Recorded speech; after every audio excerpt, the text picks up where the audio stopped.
Hi, everybody. Welcome out to the Log Room Guys Craft Beer Show. It is Tuesday, December the 17th, 2024. Jersey Johnny coming at you. With me, as always, is none other than Mr. Beer Samurai eating food. Eating food. This isn't food. It's not food? What is it? It's White Castle. It's White Castle. Oh, it's not food. You're right on that. Definitely not food. Some rat burgers to start the show? Yep, so I've got some rat burgers freshly caught. There you go. Our opening song is actually quite apropos today.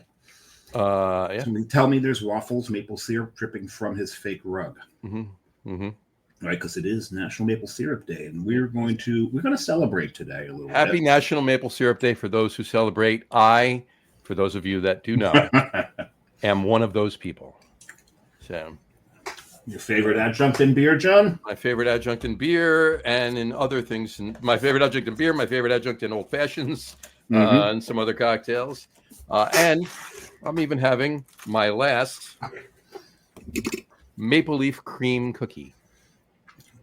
Aren't you fancy? Saved it just for the show. This show. There you go. I'm going to take a bite of it, and I'll savor it throughout the show. I'll take a bite here and there. Yeah. Yeah, I'll savor my last White Castle too during the show. Yeah, you might want to just get. You might want to just get it down and finish it. You mean the one bite it?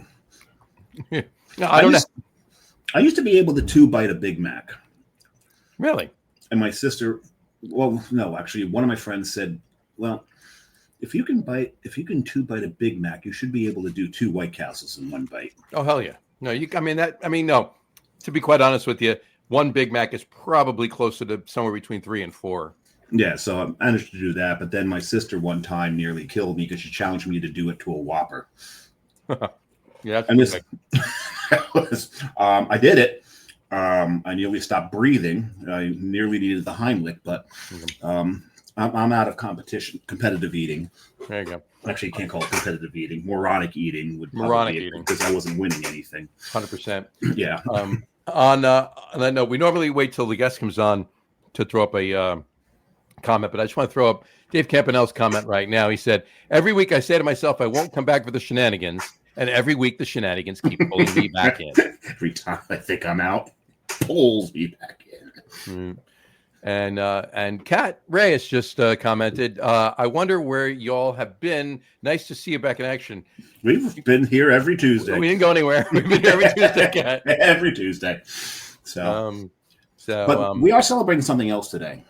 We are. Was it 89?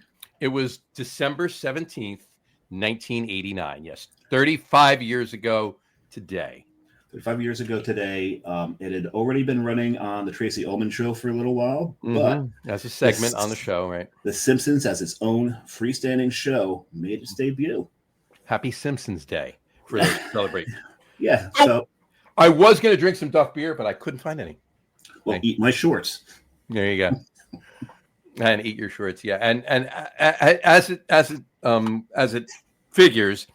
Right before you brought that up, when I was putting in the overlay there, for the comment for Happy Simpsons Day, I realized that I do have a Homer Simpson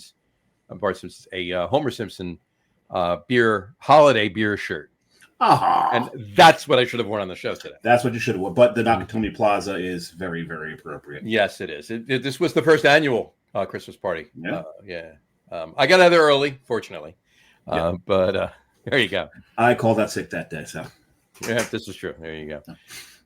We had a couple other comments, but I'm thirsty, and I think our guest is too. So let's bring him on. What do you say? Yeah, let's do it. All right, folks. Please welcome to the broadcast this week, Mr. Marty Nachel from the American Craft Beer Hall of Fame and many other. That's just his most recent gig. That's the most recent gig. There you go. How are you, Marty? Doing swell. Doing good, doing great. Yeah, it's the holidays. It's right smack dab in the middle of everything going on, and a lot of great, parties and cocktails and beer and food, and what more could you ask for, right? To wind up the year. I would like to start with a question. Go for it. Can you really savor a White Castles?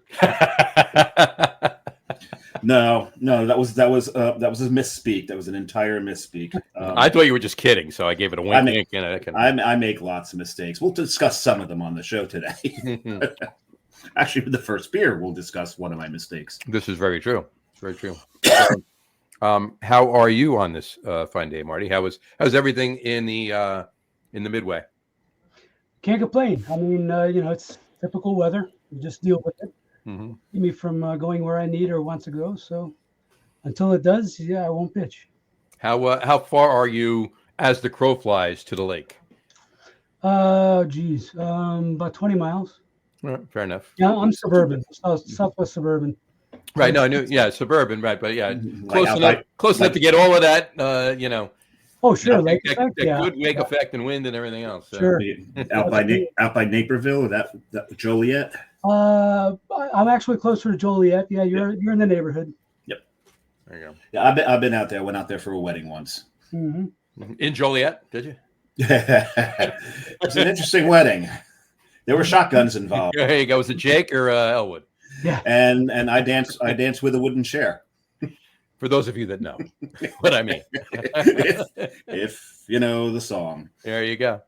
Cool. All right. Well, let's get to it. We got a lot to talk about tonight, but I think we're all thirsty. Let's have a beer. Marty, what are you imbibing this evening? Well, I got a couple on the theme. Excuse my lean here.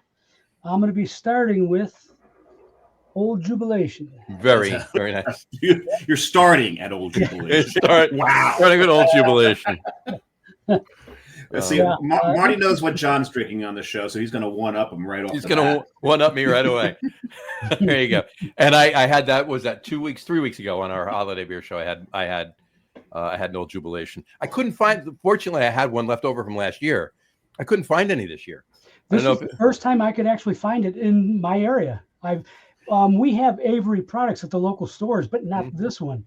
This is the first time I found it. So yeah, of course I had to pick it up. Yeah, we do as well. And it's like every other year. So maybe Avery doesn't make enough of it. They ship to some areas one year and some other areas another year. So could be. I'll get it again next year. You'll get it in 2026.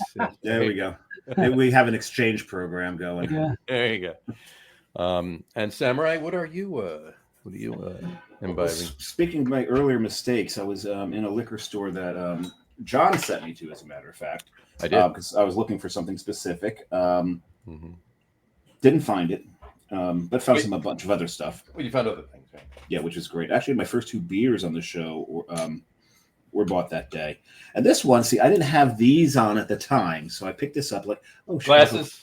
Yeah, reading glasses. Mm-hmm. Chicago, and I thought it said Chicago Craft Beer Week, and I thought it'd be a cool thing to drink on the show with Marty Nachel. But it's Chicago Craft Gin Week 2022 from Off Color, so it's still cool beer to drink with Marty Nachel on the show. It's a sour aged in it's a gin barrel aged American wild ale with Rangpur limes added. Mm-hmm.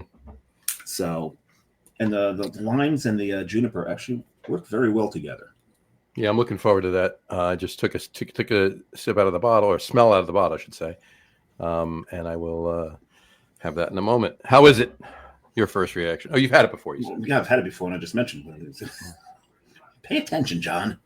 To your palate, I meant on that sip. Well, it's working very nicely. It's bringing out like the piquancy of the onions in the White Castle. So it's not a good pairing for what you're eating. And it's knocking down the sweetness of the ketchup a little bit. There you go. I think they changed the ketchup they're using. It's a little sweeter than it's been. Gotcha. It's definitely not Heinz. I'll tell you that. There you go. No, of course, I'm sure it's not. No. All right. Let's throw those couple comments up there really quick, and then we'll get going on it. Brian Boak said, "Cheers out of the house, so no beers at the moment." No, he'll get to a place, and then we'll know what he's drinking. Then we'll know what he's drinking. There you go. Dave Campanelle said, "Happy Simpsons Day." Is that code for Happy Time Traveler Day? That's because the Simpsons have this way of always predicting the future. Yep. There's the number of incidents now has gotten obscene. It's staggering. It's ridiculous. Yeah. Absolutely. You know, they've predicted what three of the last 4 Super Bowls. Yep. Trump becoming president. Mm-hmm. I don't know that they predicted it a second time, but right. You know, there's a lot of things they had predicted that at the time you thought was just crazy. Yeah. Unless it's not necessarily predictive, unless it's just influential, right? So they say it, and then it happens kind of because they said it. So with the Super Bowl wins, you think the NFL is fixed and they just are Simpsons fans? Come on, right? I mean, anyway. And then Cat Reyes said, "It's Marty Nachel." Yes, it is. A little cat emoji up afterwards. So there. Yeah, we Good friend, Cat. Anyway, all right. So let's dive right into it. You announced, what was it? August 1st, right? You announced the American Craft Beer Hall of Fame, the launch of the nominees, right? Yeah. Right. And how many nominees were there for the first inaugural slate? We ended up with 19. Mm-hmm. Okay. Our goal was to come up with 20. Okay. And just because of the way the numbers worked out, it only ended up being 19. Just to give you a real quick background, we asked of our advisors. We have a group of advisors of about 44 people. Okay. And we asked more advisors than nominees. We asked them to give us their nominations for who they think should make the Hall of Fame, especially this being the inaugural year. Sure. And we were shocked that we got 71 unique names coming back at us. Wow. Well, granted, the vast majority of those were similar. Right. Well, no. A lot of them were unique. Similar. He said unique. Right. No. More of them were unique.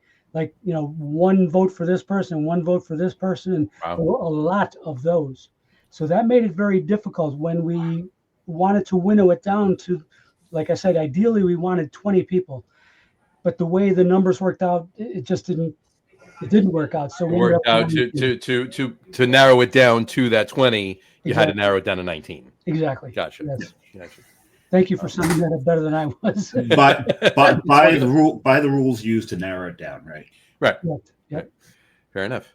That's awesome. And we won't. I don't know whether you want to talk about. I know we're not talking about the winners. That's going to be announced. We'll get to when you're announcing that in a little while. But I don't know if you want to talk about some of the nominees at all by name or.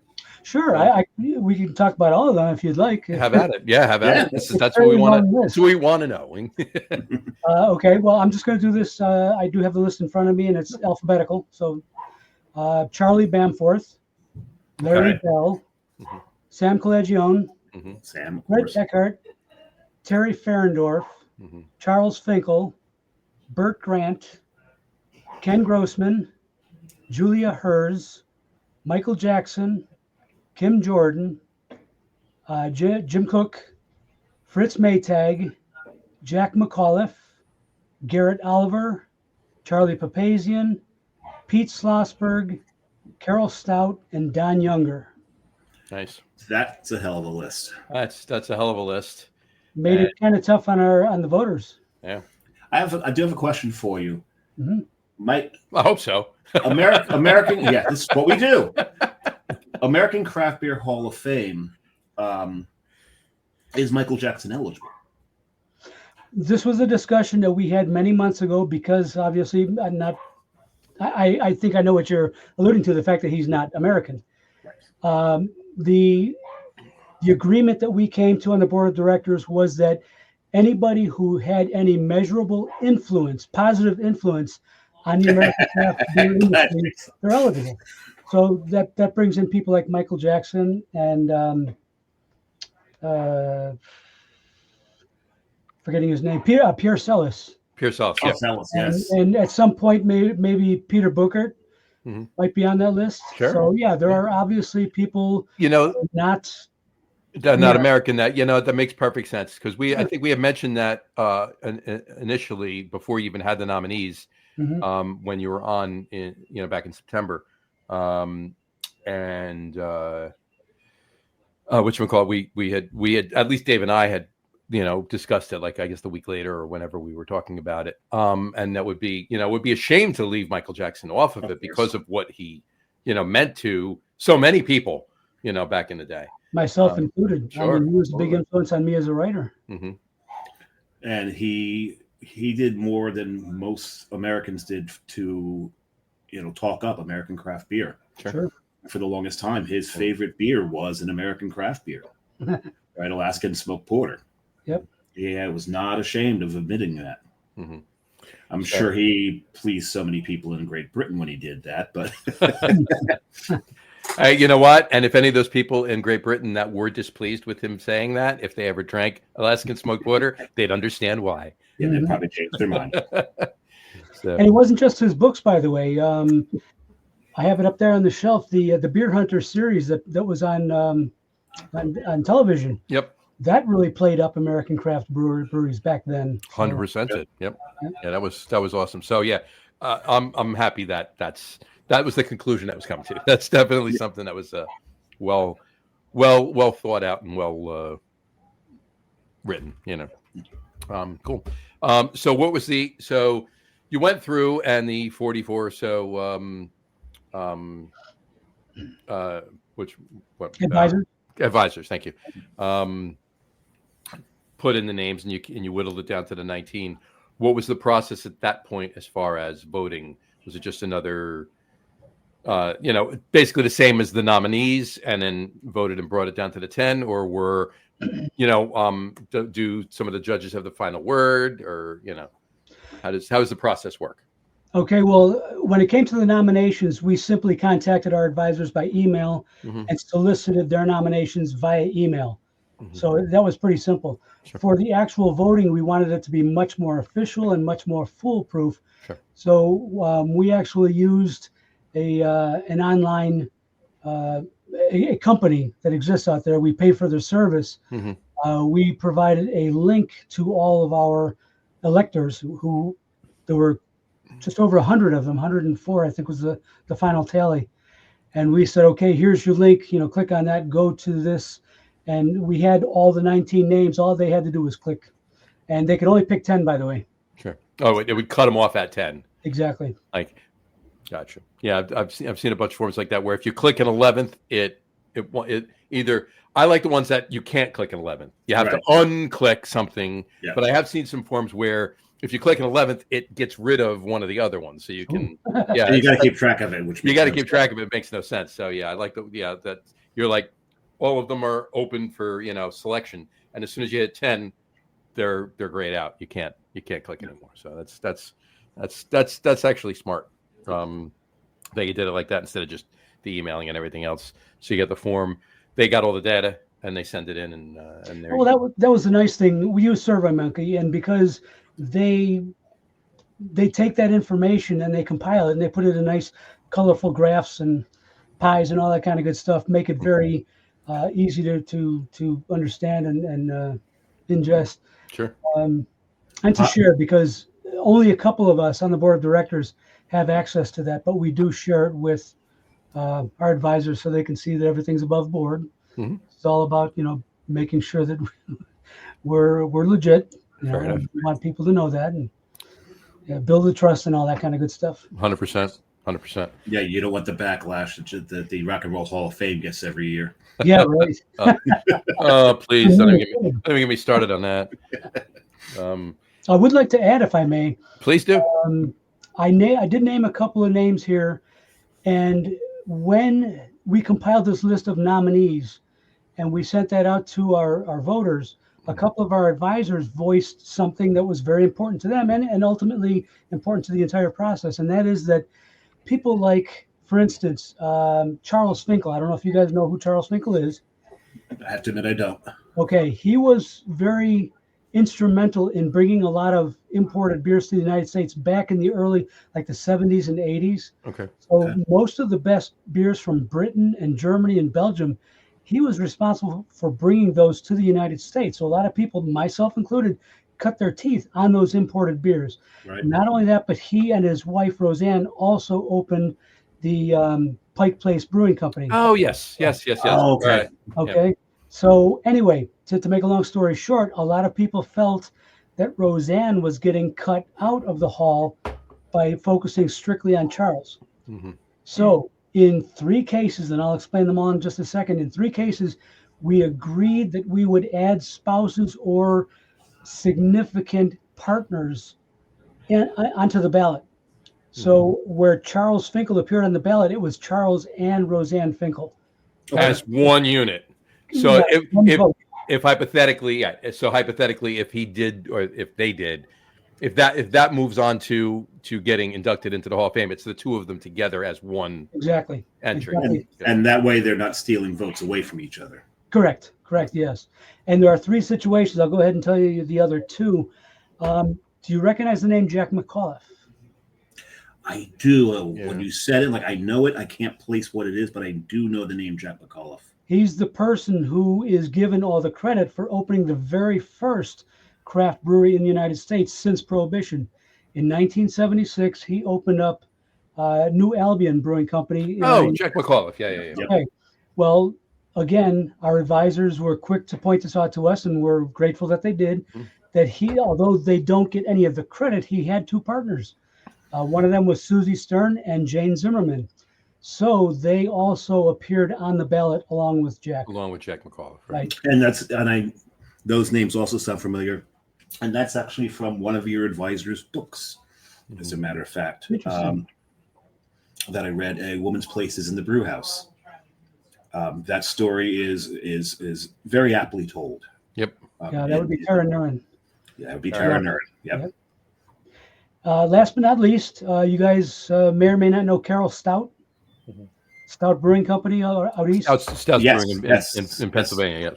Her husband Ed was, even though Carol was the face of the company, her husband Ed was very much involved in the process of starting the company and moving it along and making it what it became. So again, on the ballot, it became Carol and Ed Stout. We thought that was appropriate.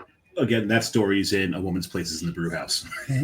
So getting Tara some pitching her book here. Well, you've done it on we did it while she was on the show, and you've done it probably about 13 times since she's it's a good read. If anybody who's listening hasn't read it, you need to read it because it's right over there. Mine's right over there. The history, and not just the history of craft beer in the U.S., but world history. When it first came about, how it's worked through all the different cultures. So it's definitely a great read, and she really balances out the writing back and forth between those 2 facets of the book. Yeah. I mean, hey, I'm assuming Marty has read it. I'm embarrassed to say that I haven't. I'm well aware of it. I'm not ready yet. Yeah. Well, we know what you're doing over winter break, Marty. It's not too late to put it on my Christmas list. There you go. But, just order from her. She'll personalize it for you. Actually, mine's signed. There's that. It is a very good read, I definitely enjoy reading it. There's a lot I enjoy reading too. Certain beer judging books, and, other things that have been written.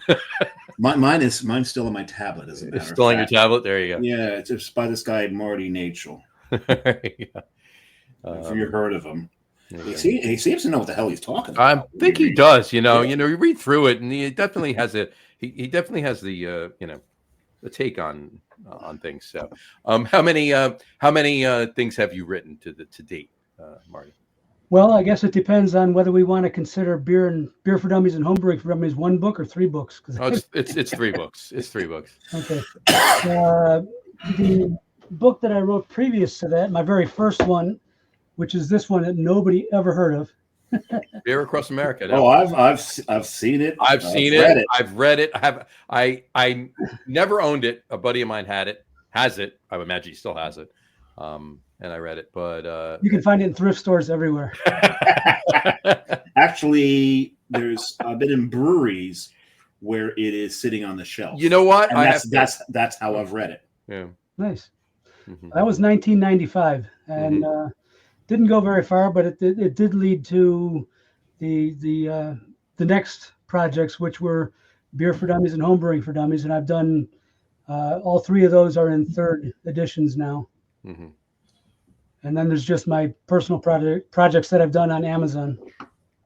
Very nice. Very nice. We know a couple of those. We'll fill you in later as far as the personal projects on Amazon. But no, that's awesome. And that book was I don't want to say it's ahead of its time, because obviously there was that bust, right, in the 90s. It's a little bit of a boom in the States, and then it was it tanked, yeah, and then it slowly came back, and I was loving every minute of it coming back, and you gotta love it. Whatchamacallit. But as far as your to finish up the Hall of Fame, I did neglect to say this, and we'll talk about it later, and I'll mention it again at the end of the show.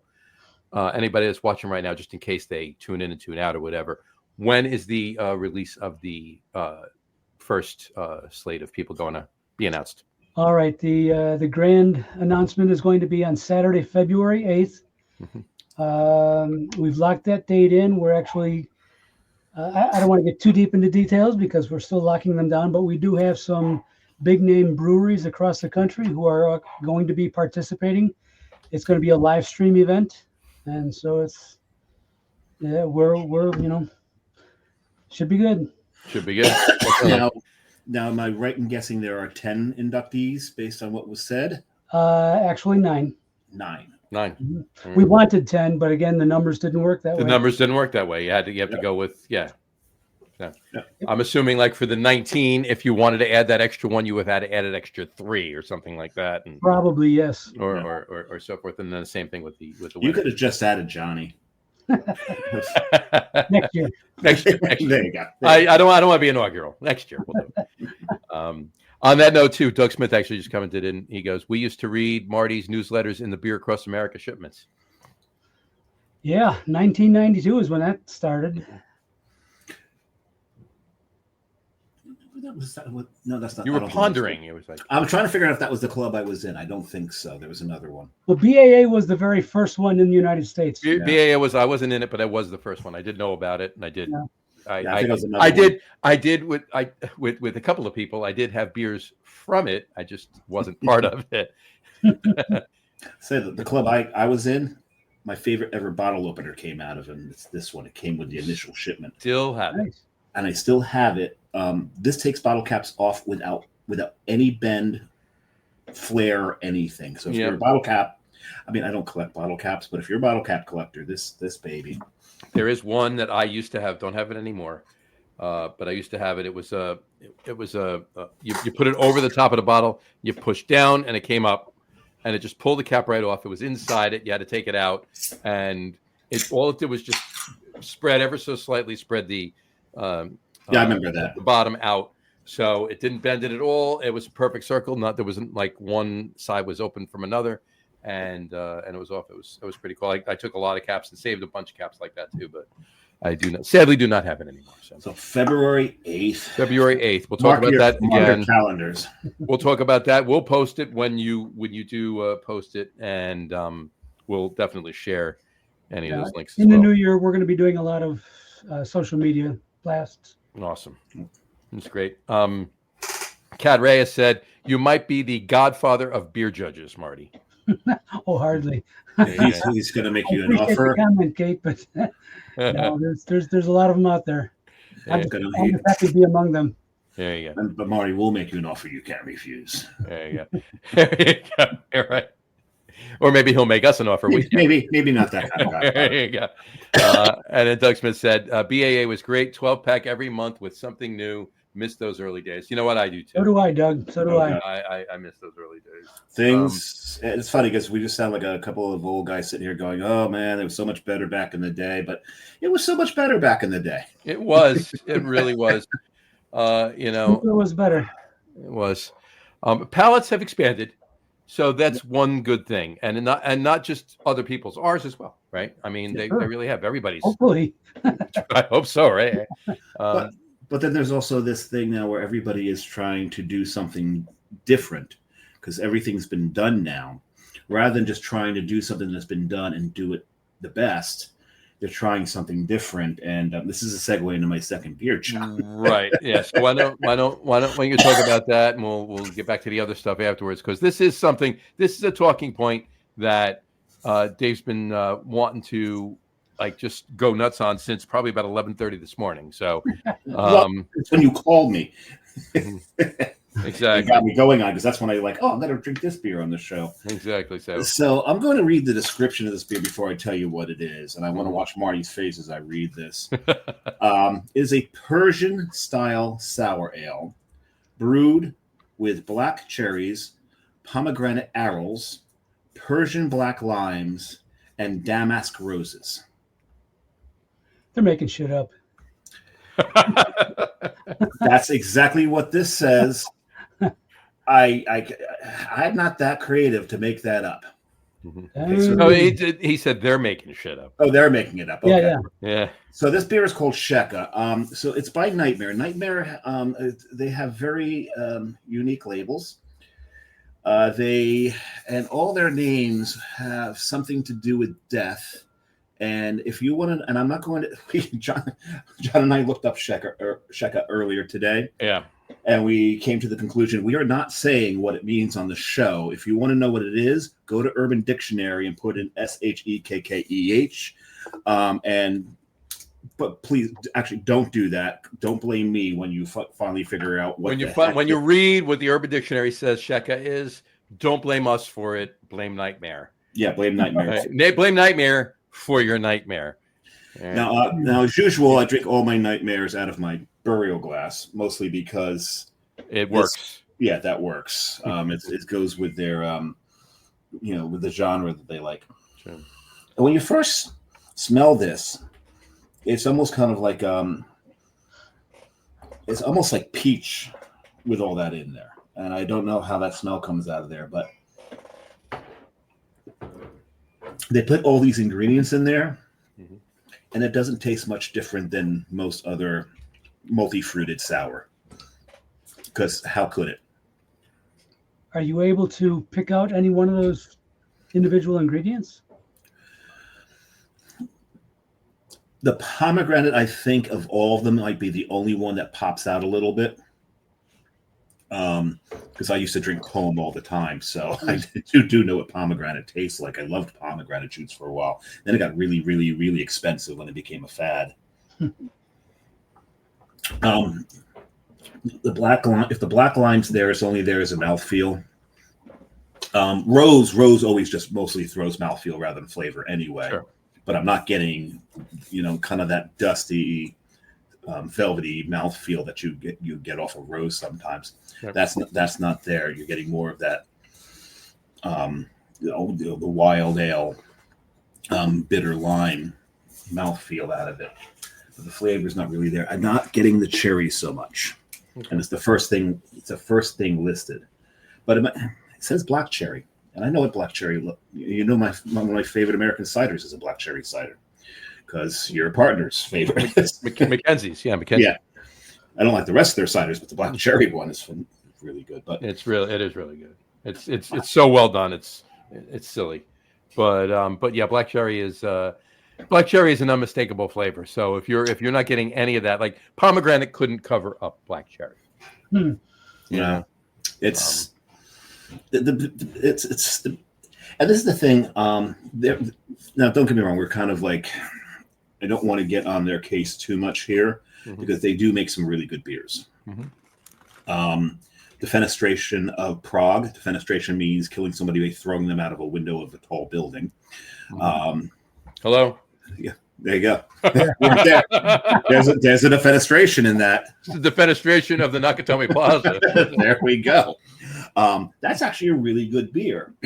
But they put out the Schwarz beer, and the Schwarz beer, I was really excited. Okay, they're doing a straight up Schwarz beer. They've got so many hops in there, it might as well be a black ale. And if I want a black ale, I'll buy a black ale. Sure. If you're going to do a Schwarz beer, do me a Schwarz beer. Right. So I wasn't that appreciative of it. I've got a Kolsch I got from them that, again, it's a little over hopped. And that's something we've been doing in the United States for the longest time, over hopping Kolsch's. Because we love to overhop everything. It's what we do here. But they do have, there is one sour that's made with green tea that actually the tea comes out and the flavors do come out, because there's only like 2 ingredients in it. That one I enjoyed a lot. So there are some they do that are very good, but I think there's that they want to do something different. And they put all these things in there. and because the ingredients they're using, these are not cheap 4-packs. These are $20 plus 4-packs. So it's up to you if you want to try them or not. But this one I think is, I'm not sure it's worth what I paid. I understand the ingredients make it worth what you paid for it. The final product, however. I'm not saying I haven't had it, so I'm not commenting on it. But I'm not saying this particularly for this particular beer, but just in general. Like, I understand, as a brewery owner, I get wanting to make your money back if you're putting a lot of money into making that particular beer. I get it. But you have to weigh, you have to figure that out before you actually go ahead and make the beer, right? Is it going to be worth what you're spending to make the beer? If it's not, don't make the beer. I mean, this is, after all, business. Now, if you're a philanthropist, you're philanthropic, and you want to charge $14.99 for a 4-pack of a beer that, in order to make your money back, you need to charge $24.99. That has Damask roses in it. Have at it. Short of that, you got to think business-wise. You got to think, is this worth me doing? Right? And Marty, you've had to come across a lot of beers like this. Too many. Yeah. Mm-hmm. Any standout? Whew. Wow. Well, all right. Let me add that many of the ones that I have tasted, I tasted during a judge session, so I couldn't even tell you what it was. In other words, I don't know who brewed it. Right. So that's probably where I've tasted most of these concoctions. Mm-hmm. I won't go out of my way. I won't spend my money on those kind of concoctions, because to me that's, and I'm not, don't get me wrong, I'm not putting down an entire subsection of craft beer. It's just not my bag. Right. I'm not going to drink that stuff, because to me it's not beer. Agreed. Just one man's opinion. Yeah, no, it's both of ours too, and I'm like-minded. If you like that, have at it. Enjoy it. Drink what you want to drink. Sure. I'm not going to tell you what to drink. I'll drink what I like. You drink what you like, and everybody's happy. Don't be a douche. Right. Exactly. We've heard that somewhere. We've heard that somewhere. I think it's in your bio on the website. I think it's in my bio.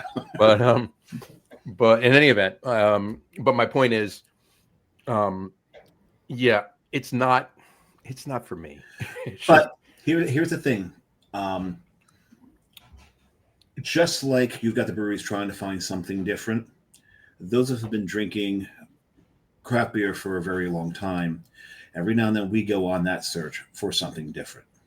So you see something on the shelf, you look at it like, well, that's interesting. Now, I have to admit, I didn't really read this whole thing before it was purchased. So you read something like, well, that's different. I want to try it. And sometimes it's a bust, and sometimes, hey, that was kind of cool. Mm-hmm. Only because we've had it all. We've drank every iteration of everything.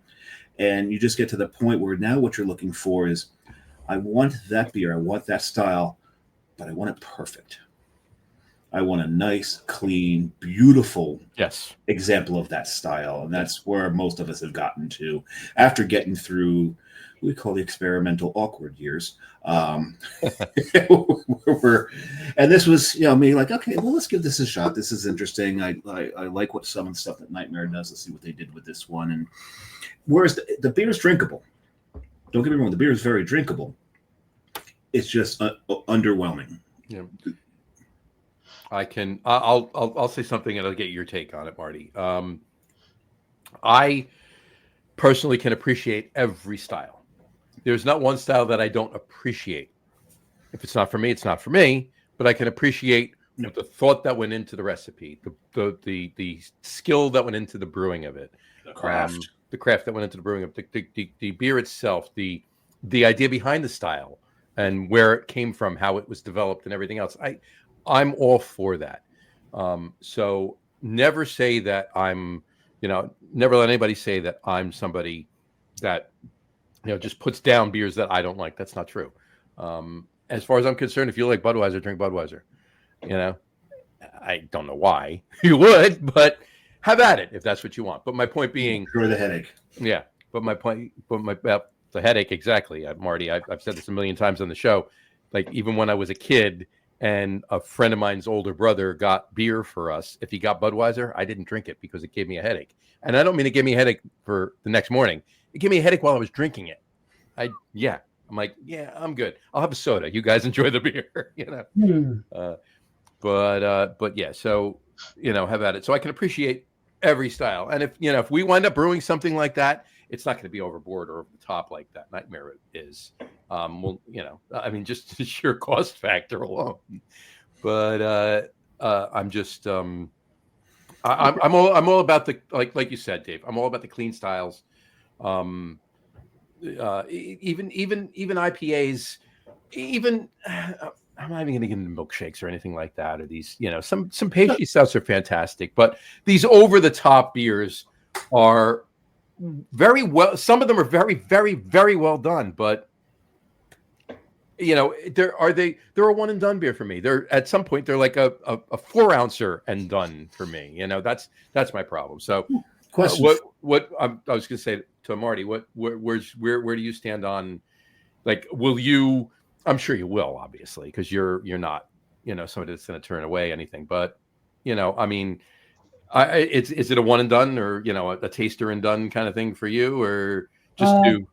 I will try just about anything, and there isn't much I haven't tried. But like you said, everyone has their own tastes and their likes and dislikes. From a hedonic standpoint, there's a whole lot of beer styles that I don't particularly care for, meaning that I wouldn't go to the store or to the bar and drink those or buy those for purely pleasure purposes. I have my favorites. I think we all do. Yeah. But as a beer judge, I'm obligated, of course, to drink a lot of these, not drink, I should say taste, evaluate a lot of these different beer styles, whether I like them or not. And I can appreciate them, just as you said, John, but that doesn't mean I have to like them. No, right. Exactly. And I've done so, and Dave has done so. I mean, Dave and I both judged nowhere near the level that you have, but we've dabbled, if you will. And yeah, I mean, I can appreciate anything that is put in front of me, and if it's well brewed, even if it's a style I don't like, if it's well brewed, I pride myself on knowing that I think I know what is well brewed and what isn't well brewed. If you give me the style, if it's true to that style, then it's well brewed, right? Even if it's a style I don't like, but yeah, you gotta be able to do that. Go ahead. You wanted to tell me a comment? I want to get a couple of these comments up there from Doug and Rod. Yeah, do the comments first, and I have a question for the two of you. Based off something you said. Doug Smith just said, the Brew Guru and I, Brew Guru Marty, meaning John Starodomsky, and I are both acolytes of Michael Jackson. A beer library is not complete without the World Guide to Beer or Beer Companion. Both still relevant. Jackson set the bar very high, he said. Indeed, he did. Indeed, he did. Both of those books, I've got a bunch of Jackson's books. My bookshelves are right up here. A whole bunch of them are right there in front of me. There you go. Yeah, I think we all have at least one or several or a couple of them. I know Dave does. In a box in storage. Exactly. Still counts. It still counts, right? They're there. Read them. Need to go back and read them one of these days. Exactly. Rod J said, "Cheers, gents." Cheers, hey, Rod. How you doing, buddy? Cheers, Rod. Thanks for checking in. Thanks for checking in. You were just on Rod's show a few weeks ago, weren't you? I was, yes, indeed. That's a fun show, isn't it? Absolutely. It was, yes, it was. And Rod's been on ours as well, and we got to get him back on ours. Yes, we got to get on his. Yes. So yeah, we had a lot of fun with Rod. And then Kat, I'll throw a couple of Kat's comments up here. She said, "You might need to burn some sage after that one, Dave." No, I don't need another. I don't need another flavor in that beer. And then she said, "Shaka means hang loose." Not you spelled SHAKA means hang loose. SHEKKEH does not mean hang loose. It's kind of, it might almost be quite. Cat put SHE. Don't look it up. Don't look it up. No, I want her to, and not to say I do want her to look this up because I think she can handle it. If I know Kat, she can handle it. Yeah, she can handle it. Kat, look on the Urban Dictionary. SHEKKEH. Check that out. It does not mean hang loose. It does not mean hang loose. Well, kind of maybe. You don't want to know. I think you don't want to know. And then she also said there were non-alcoholic beers at the last beer competition that she stewarded. Marty was there too. There you go. Yep, up in Bend, Oregon. There you go. Nice. She was at that one. Okay, Dave, your question. We were talking about price points of 4-packs. Mm-hmm.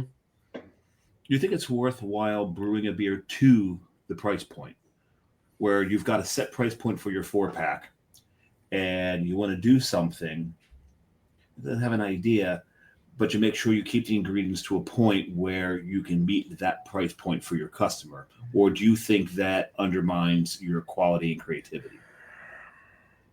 Marty, you take it first. I know my answer to this. So, and I hate to do it to you, but can you please repeat the question? I didn't catch all that. What I'm saying is, we were talking about price points. And when you're using the ingredients that Nightmare used in this beer, they're charging, I think, $23.99 for the 4-pack because the ingredients they're using. Do you limit yourself in your ingredient choices to make sure that you hit a particular price point or stay under a certain price point?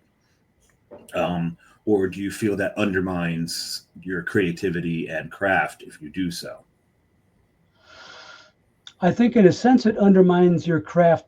However, from a business point of view, I'm going to put myself in the brewer's position. I would never make a beer knowing that I would have to charge that price point if it's not going to sell. He has to have some kind of some concept of who his target audience is. Are they going to pay that kind of money? Does he have a following? Is Right. The breweries, do they have a track record of selling beers like this? And are they able to sell their inventory? If this is just, out of nowhere, one off, and they think they can throw all this stuff together and charge, almost $25 for a 4-pack, that doesn't sound very smart. So you're saying build up to it. Or at least, at least that, but also know your audience. Know who your customer is and who's going to pay that money. Yeah, because you're looking at like a Drecker, right? Drecker Brewing, their price points have cut. I think they've gotten over $30 for some 4-packs mm-hmm. because of what they've done, but it sells. And kudos to them for it selling. But here's the thing too. Here's one thing, and I don't know what Drecker's in North Dakota, right? Mm-hmm. Okay. I don't know what Drecker sells for a 4-pack in North Dakota. I've never purchased a 4-pack of Drecker. Well, we're talking about the You've never been to North Dakota, so I've never been to North Dakota. I've been near North Dakota, but I haven't been to North Dakota. But I haven't. Right. But my point being, a lot of the exorbitant pricing of Drecker beers 4-packs in Jersey is the shipping and the transportation, the distribution, and it adds so much more to the cost of it for the company that's bringing that beer into Jersey for them to even just have it be worth it to them and make a couple of bucks, right? I would say that, to be quite honest with you, my guess, if I had to, without knowing anything, and I could be wrong, but my guess of anything is the transportation company probably made the most money of anybody in that process. The distributor? No. The transportation company, the company that actually brought the beer from North Dakota to New Jersey. Don't forget the distributor's got their. No, that's my point. The brewery made some money, and the distributor in Jersey made money, and the retailer in Jersey made money. But my guess is the largest percentage of that whole $30 plus that you're paying for that 4-pack was from a fee charged by the transportation company. And again, I could be wrong, but I would say that they're at least even or equal with everybody else. But I think they're probably a little bit more. But yeah, no, the price of the beer is up there anyway. I'm not saying that the beer would be a $16.99 4-pack in North Dakota when it's $34.99 in Jersey by any means. Of course, it's not. It's definitely more expensive there. But how much of that is the transportation? How much is the brewery and the ingredients and what they're charging, and how much is the transportation? That's my point. That's a question, Dave. I'm asking you what your thoughts are. Your opinion on what I just said. Well, considering I'm in logistics, I do know what. Right. That's why I'm asking you. And there's too many factors to be able to figure that out because there's so many ways that you can ship. There's line haul, there's direct drive, there's air, there's so many ways that you can. Well, in a flying beer, it's obviously coming ground or train. So yeah, and train's another option. So all these different options all have different costs and risks as well. So it really depends on how they're doing and how much it's going to cost, and how much actually of the trailer you're taking up. Yeah. Because there's something called LTL, less than trailer load. Less than trailer load is going to, per pallet, cost you more than if you're taking up a whole trailer. So it really depends on how large your distro is, what your methodology is, and your routing is, what that cost is going to be. So, long story short, no way to know. Right. Well, that's kind of where I was going with that. I mean, I think that it's a viable idea, but I obviously I could be wrong, but I think that's. Let's put it this way: they're at least sharing almost somewhat equally in adding to the cost of that particular. Yeah, definitely adding to the cost. Anyway, what I was going to say is to Marty's point and to your question was, I mean, we have, I just speaking from Coastal, we have a few different price points, if you will. We have our lagers and our smaller beer, price points, if you will. Our Schwartz beer, our ESB, our Belgian Pater's beer, our Abbey Single, our your wheat beer, our HEF. They're one price point. Then with our IPAs, there's a little bit of a range there. Some of the lower ones that we do year round, some of the one-offs that we do that have more hops in them, But there's a range in there, and some specialty ones, but. My theory is that as long as we're within a range, we can pinpoint that. Like, I'm not going to nickel and dime somebody like, okay, the price of like our Trojan Seahorse has Galaxy hops, for instance. Galaxy hops go up one year or one batch or whatever. I'm not going to raise the price of Trojan Seahorse because I have to, I'm going to eat that 3 cents a can or whatever it is. It's a cost of doing business, so to speak. But when you're sitting down to write a recipe, and you're writing a recipe that inherently self-distributed, that 4-pack has to be to the consumer, price to retail has to be $30. I'm thinking twice about making that beer, unless I know damn well that people are going to just. I got to get this, and they're going to jump all over it because I'm not canning that much, and it's something that somebody's going to jump all over. Yeah, I mean that's fine. Maybe ramp it up, but yeah, to Marty's point, 100%. He's absolutely right. You gotta know what you're brewing and know what you're selling it for, and know it's going to sell before you even think about actually pursuing it.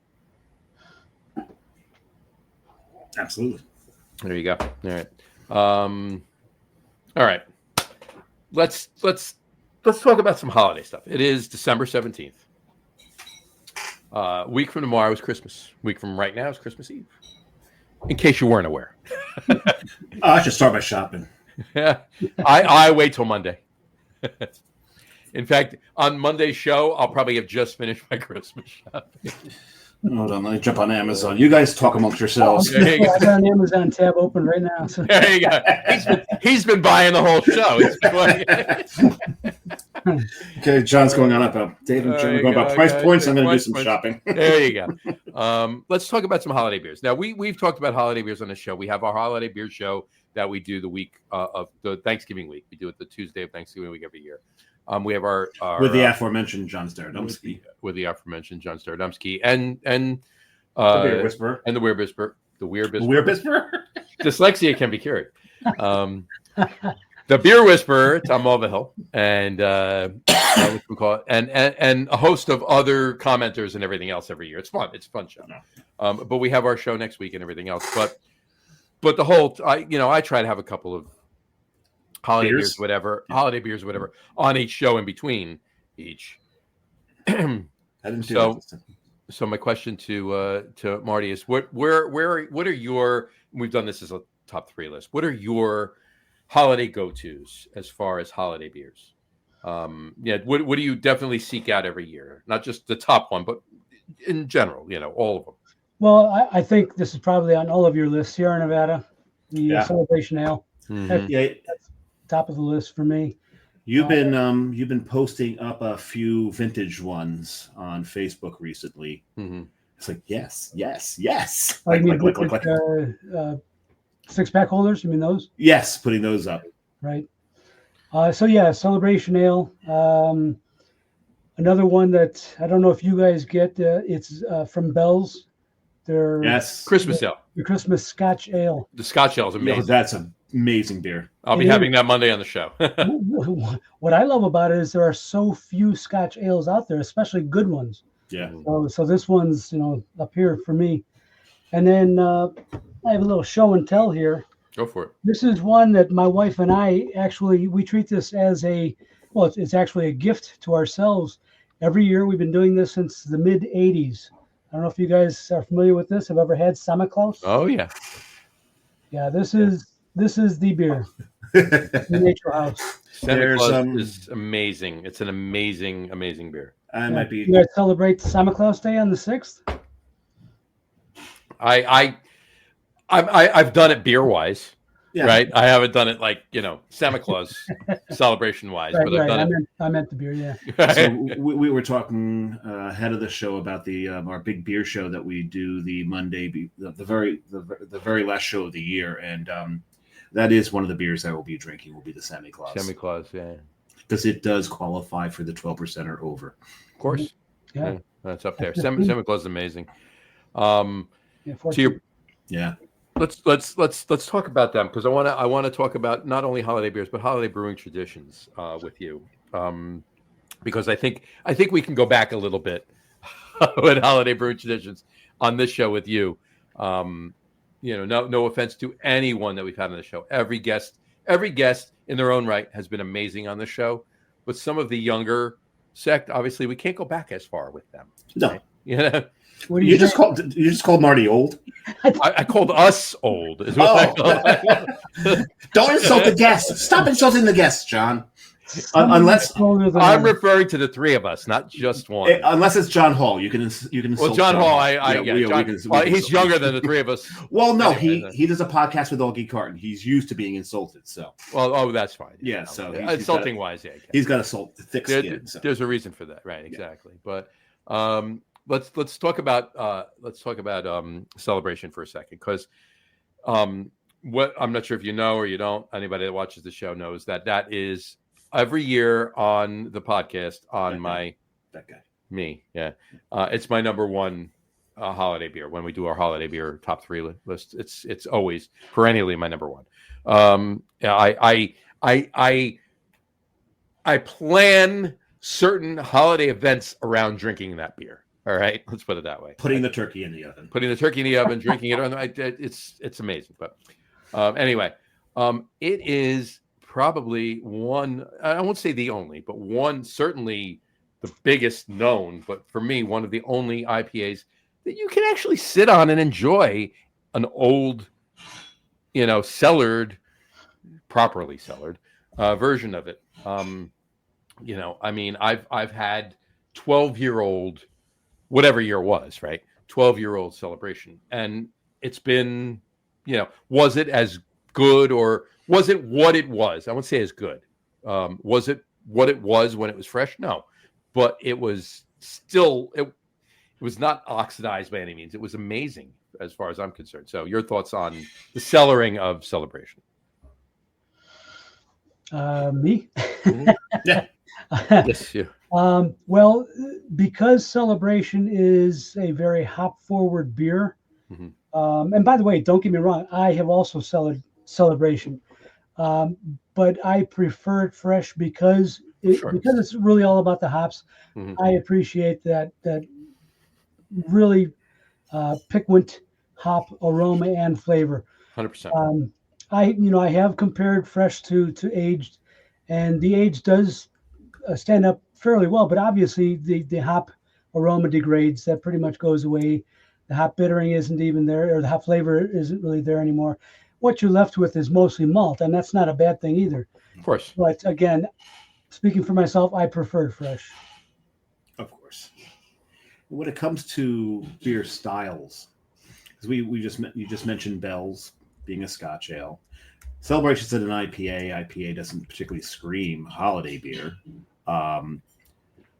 Do you look at any particular styles that are more of a holiday beer style than others, or just how you adjunct it makes it a holiday beer? Well, from a historical perspective, most winter beers in general, just across the entire season, not just necessarily the holidays, they were very malt oriented, higher alcohols. So pretty much any beer style that could be described as being malt driven, Scotch ales, Bock beers, anything in that range, Scottish ale or Scotch ale, anything in there is appropriate for seasonal drinking. Yep. I mean, obviously that's not something you're going to slam in the summer. So, when you take a look at a lot of the brands, especially from Europe, a lot of the Belgians and Germans, they come out with special Weihnachts beers, Christmas beers, and all of them are in that malty Scotch ale, Bock beer, double range. So I think those all work equally well. I agree 100%. I mean, I am a huge Scotch ale fan, as Dave knows, and anybody else listening. But and any malty, any malt forward holiday ale, anything that's coming out of Germany or England for some part, but we'll get into old ales in a little bit. But Belgium and everything else, amazing. It's just odd to me, and has been for so many years, that I traditionally, habitually, annually, year after year, put Celebration as my number one over the maltier styles that I love so much better than a lot of IPAs. It's what Sierra Nevada does with that beer is just crazy. But on that note, though, saying that, and specifically speaking about an IPA, that's a or a hoppier ale, if you will. That's a holiday beer, and we're talking about holiday brewing traditions. I'm going to take you back to Catamount. Have you? There you go. He's drinking out of it. There you go. Huh? You that up perfectly. I couldn't have planned that any better if we planned it like that. There you go. Marty, you need to sweep your office for cameras. I would do that. For those of you just listening to the audio podcast, I said what I said, and Marty picked up a glass and put it in front of the camera that said Catamount Christmas Ale. So we have a feeling Marty may have heard of this beer. I think he did. Unreal. It's unreal. It was such a good beer. I miss it. Oh, I wish I could have it. I miss pretty much everything out of Catamount. I love their porter as well. Yeah, the porter was fantastic. Yeah. I've never had the porter, which is a shame. We talk about the malty holiday ales, and you look at the winter warmers from the United States. Most of them are, heavily spiced or fruited or whatever, and right. That's just a maltier ale lends itself more for that kind of treatment. Sure, right? Because you don't really see a lot of that out of Europe, where they just let the malty ale kind of stand by itself. You see a lot of spice treatment. Belgium, yes. Yeah, Belgium. Yeah, I was going to say probably not Germany. No. Probably not in England, but definitely. But definitely Belgium. Find some spices in Belgian beers. Yeah. Especially the anything Christmassy, New Year's, holiday. Yep. Yeah, and certainly. Santa Claus is it's Austrian, right? Well, it is. Yeah, used to be Swiss. Right. Did the border change, or did they move? you never know. You never know. You never know. Yeah. Was there a war we missed? Exactly. Oh no, we're America. We don't miss too many wars. No. Yeah. Well. Yeah, it used to be brewed at Hurleman in Switzerland, and I don't remember the year, but at some point in time, either that brewery closed or they discontinued brewing the Samichlaus. And several years later, the Eggenberg brewery out of Austria picked it up and started rebrewing it. But there was a span of time of like 6 to 10 years where it was not being produced at all. That's crazy. Oof, that's a shame. But luckily, it's back. Luckily, it is back and has been for a while, and it's amazing. And there's like, what, 2 iterations of it every year? There's the red label and the brown label. Yeah, the brown label is considered the regular, even though it's the darker version. And this one is what they call the Helles, or the pale version. Right. And it's not all that much more pale than the dark, but it's a very negligible difference. 0.3 SRMs. Right. But to your point of the other beers, though, and you would, for your first beer on the show, you had Old Jubilation, and that's right.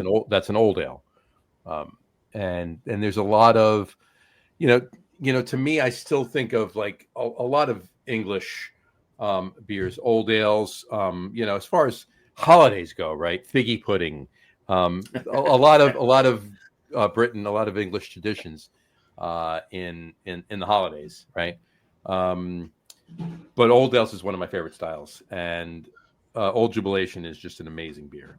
We're going to count on this show one of my favorite styles John comes up with. Oh, please. I have too many favorite styles. That's the one problem. per show at least. He's up to Per 3. show per year. That's the he's problem. up to 3 on this show, yeah. Yeah, exactly. But in any event, but I just wanted to touch on that. But you had mentioned Bell's Christmas ale.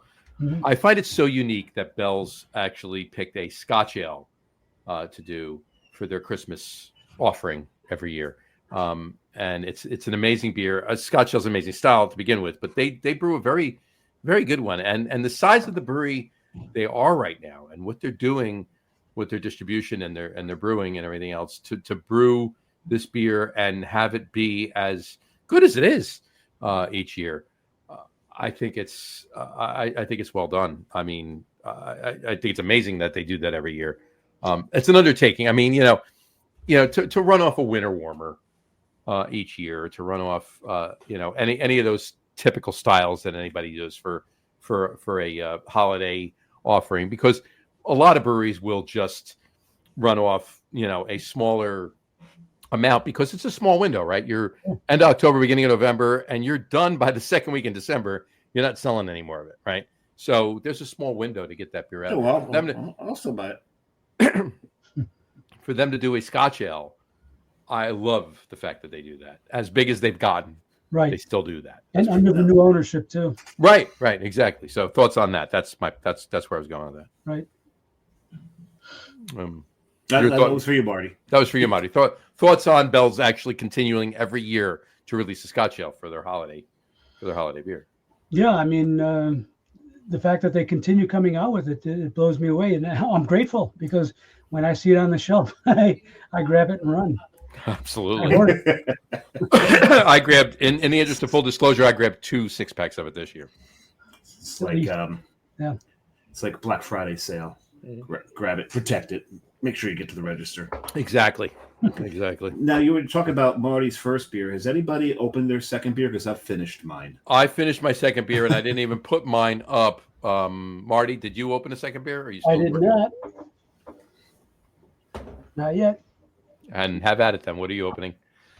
This would be from Three Floyds. This is Alpha Claus. I love this. Alpha Claus is great. Now, earlier I was quoted as saying that you had it on the show last year, didn't you? I had it on the show this year. You did. That's right. You did. Because I wanted to see how it held up, because I was talking about how IPAs don't really scream holiday to me, and Alpha Claus is as about as hoppy of a porter as you can come across. Yes, it is. And man, they do and the thing is, if you sit on that a year, and there's a little hop fade to it, of course. I preferred the year-old version to the fresh version. I'm not surprised. I've never actually aged it out, but I can see that working. Absolutely, because you're right. It is, without question, the hoppiest porter I have ever had, which is, I guess that's pretty typical for Three Floyds. Yeah. Absolutely. Their rather judicious use of hops is one of their key points. Yep. And also playing death metal in their tap room is, I think, the other one. Yeah, it's that tap room is amazing too. I've never been. I need to get there. Marty, obviously, you live probably about a half an hour away from it. 45 minutes, but the tap room is closed. Is it really? Yeah. So I guess I'm not making it there. So the did they close the distillery part of it next door? The whole operation, the brewery, the distillery, that's all still going balls to the wall. Right. They just closed the brew pub and it's not open to the public to come in and buy anymore. So there's neither tap room, the small tap room for the brewery or the distillery, the big tap room for the distillery. That's all closed. All closed. Oh wow! How long ago was that? Honestly, I don't know. The brew pub's been. I mean, that was mid-COVID that they closed that. Oh, all right. Yeah, I was there. I was there the year before COVID. I was there in May of 2019. I'm actually going to be there tomorrow afternoon. There you go. Yeah. Meeting with Nick. We're going to be discussing these plans for our live stream event. Oh, that's cool. Awesome. That's great to know. You got to talk about reopening that tap room because the Samurai's never been, and I would really like to get there. Just let us know. Well, I've told this the day before. Like that tap room, as big as they are, and as well known as Three Floyds is, that tap room, the beer, not the distillery tap room, not the big one that they built next door, but the brewery tap room is really small for that for something as widely known as Three Floyds. You know, it's so quaint and so tiny and so cozy and everything else. It's, that's how they kept it full. Yeah, exactly. That's how they kept it full. There you go. All right. So what do you? By the way, what's your second, John? My second that I have now finished. Empty. It's gone. It's gone. Right. When have I ever done that? Was Founder's Ginger Spice Barreled and Nice.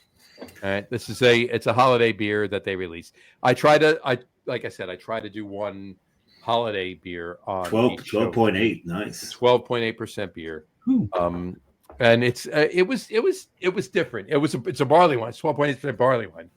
But between the ginger, the spicing, cinnamon and clove and all of that, and a little bit of the barrel notes, it's not quite the barley wine you'd expect it to be.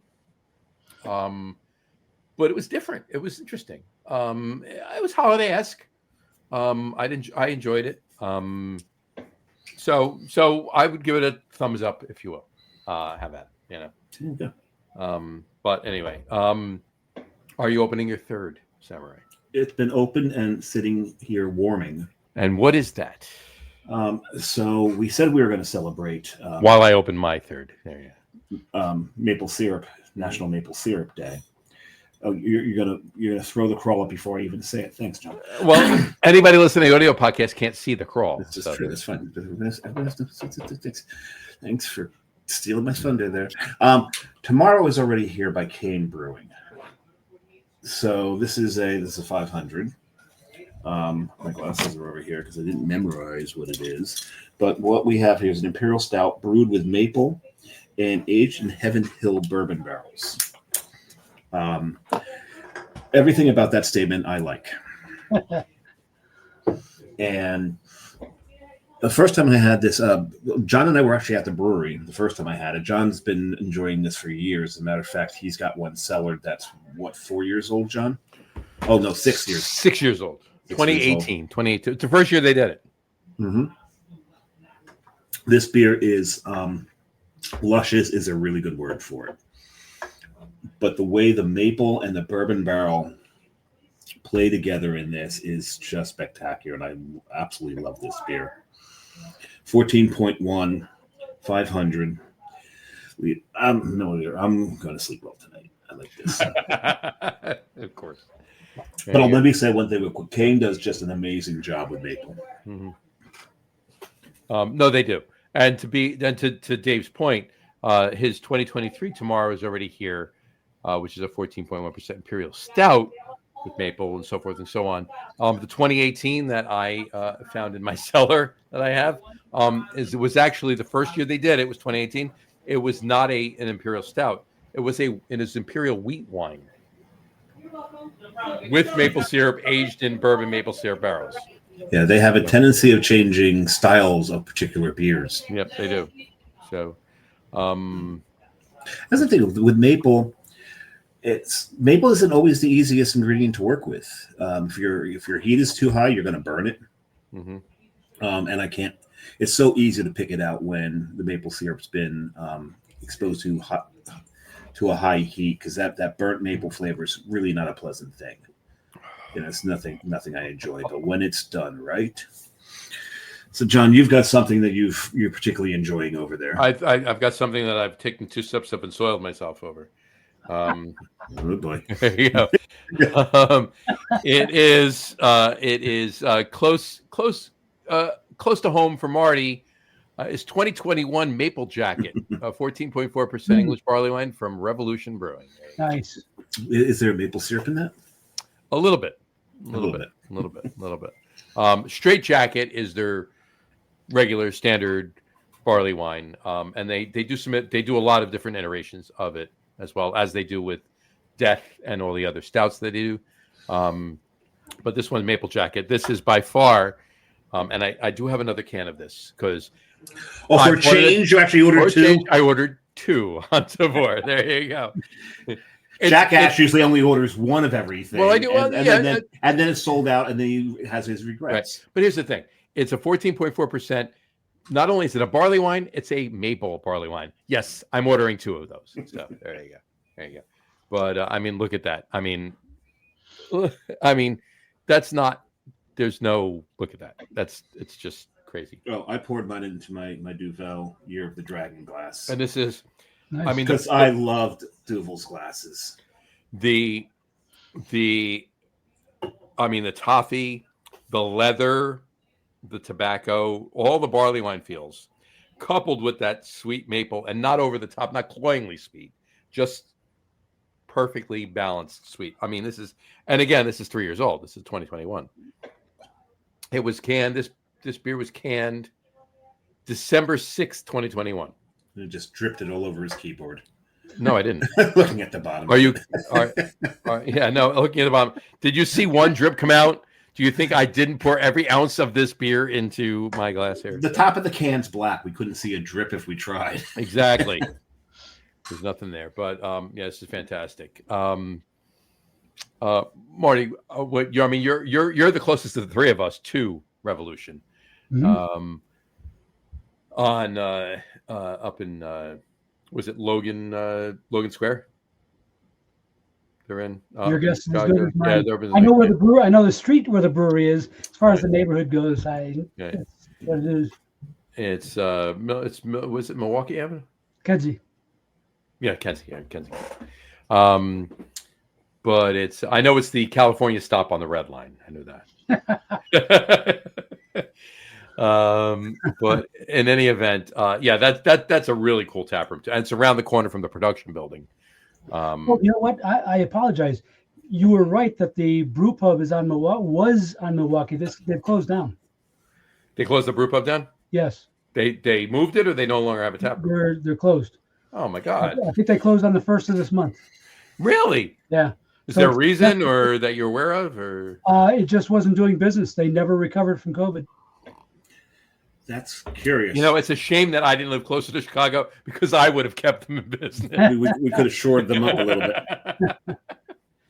Yeah, so now it's just the production brewery on Kedzie. Oh, geez. And it's up the block and around the corner on Kedzie. Yeah, it's close. Yeah, it's right around there. But yeah, that brew pub. There was the last time I was there. I've been there a few times. The last time I was there, they had. Would they have 24? They have 24 taps in there, and 2 or 3 cask engines, something like that. Yeah, I made it a point. I sat there the last time I was there. I said, "We're staying here. We're taking the train back. Doesn't matter. I'm having every beer they have on tap. So, and I did. It took a while, but I did. Some of them were in flights, some of them were not. But I did have every beer they offered. I'm starting getting a little despondent here with all these tap rooms that I've wanted to visit closing, because I was thinking of one day getting like a small RV, renting a small RV, and doing like a road tour through the Midwest, and it's starting to sound like it might be disappointing. That's crazy. I can't believe Surly's still open though, right? Don't know. Oh, no, please. Surly's definitely still open. 100%. You got to get out there. I got to get you out to Minneapolis. Mm-hmm. You got to get out there. There's a lot of good liquid out in Minneapolis.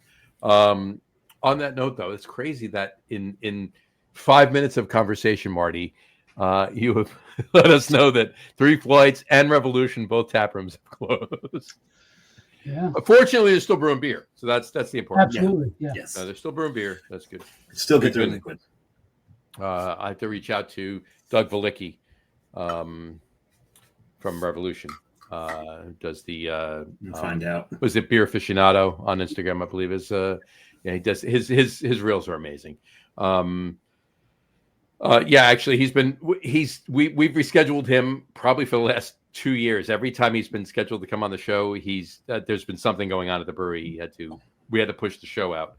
So apparently there wasn't anything going on in the tap room. So if there's nothing going on in the tap room. He says that. So if he ever used that as an excuse, we know he was exactly. Call him out on it from what we hear. That's amazing. Let me ask you, just to get off beer topic for a second, Marty. What are some of your favorite beer, cocktail, food, holiday traditions for this time of year? Obviously. Well, we're not going to stray too far off the beer topic then. That's fine. that's fine. That's fine. I mean, I'm boring in this aspect. I really don't drink much alcohol outside of beer. Okay. If there's anything, neither do Dave and I. That's a lie. The one thing my wife and I will indulge in is port or Madeira. Very nice. Yeah, Madeira is actually great. I love Madeira. Yeah, that's fantastic. Yeah, we fell in love with Madeira. We went out to California several years ago, and did what tourists do in Napa and Sonoma. Of course. And we tripped across one of the smaller wineries out there, and that was the first time we'd tried a really quality Madeira. We actually had it shipped out to Chicago. Nice. Yeah. Very nice. Good stuff. Very nice. And what beer? So obviously, just what we were talking about before. Obviously, the Santa Claus and the celebration and so forth. And I try to take advantage of the seasonal beers because obviously they're only going to be around for a couple of months. There's so many, right? You can you can go out and just get 1 6-pack of each and be set for there's so many of them, and many of them very well, very brewed very well. Absolutely. It is the best. I like to call from Labor Day through New Year's. I like to call beer season. Right, between your Oktoberfest beers, your fall beers, your winter ales that come out, because anything that's available in January, February is out already before New Year's. Nothing comes out that's a winter beer in January. It comes out before Christmas, right? And then of course your Christmas ales and on from there. Everything comes out in that span. So I love calling that beer season, and I try my best to if I go into an account, if I go into a liquor store, if I'm just walking in there to buy something, if there's something I haven't had that year, it's a very bad habit of mine. I usually pick up a 4-pack or a 6-pack just to try it, as long as it intrigues me, right? So that's where I stand with that. This is delicious. How is your second beer, Marty? The Alpha. It's much like Dave described it. It's a pretty damn hoppy porter. Yeah. They do some great stuff. That's fresh. That's this year's. Mm-hmm. Okay. And Dave, you had on the show a couple of years. You had last year's. Yep. Gotcha. Yeah, I didn't pick it up this year. I'm kind of running out of room to store beer. If I start storing any more beer, I'm gonna have to move out of. So, I've got to drink faster. or have more people over and have us help. Yeah. Yeah, there's Union City. There's no parking. Who's going to come over? There's no parking. I'll train it. I'll park in Secaucus and take a train and let's. I got a stack of beer over there. Yeah. I mean, it's stacked up. Yeah, and some of it. Some of it you probably I shouldn't have given you as much as I did of the. Yeah. Oh well, yeah. We've been drinking that down. Marty, I have to imagine you have a cellar. Yes, sir. Or is it a true cellar or a quote air quotes cellar? It's my basement. Oh, so it is a true cellar. Yeah. And what's your estimation of the number of beers that you have in there? After winnowing it down by about a third, I still have about 100 bottles. Fair enough. Yeah. Fair enough. But I have to give credit to certain people. I did not collect all of that on my own. There were a handful of people who helped me out. Friends who were moving out of state, people who were just reducing their own personal stash. They said, "Hey, I know somebody who wants it," and so it all kind of came my way. So yeah, I mean, I would say a good half of what's down there wasn't beer that I originally collected. It came to me. I'm the second person in line.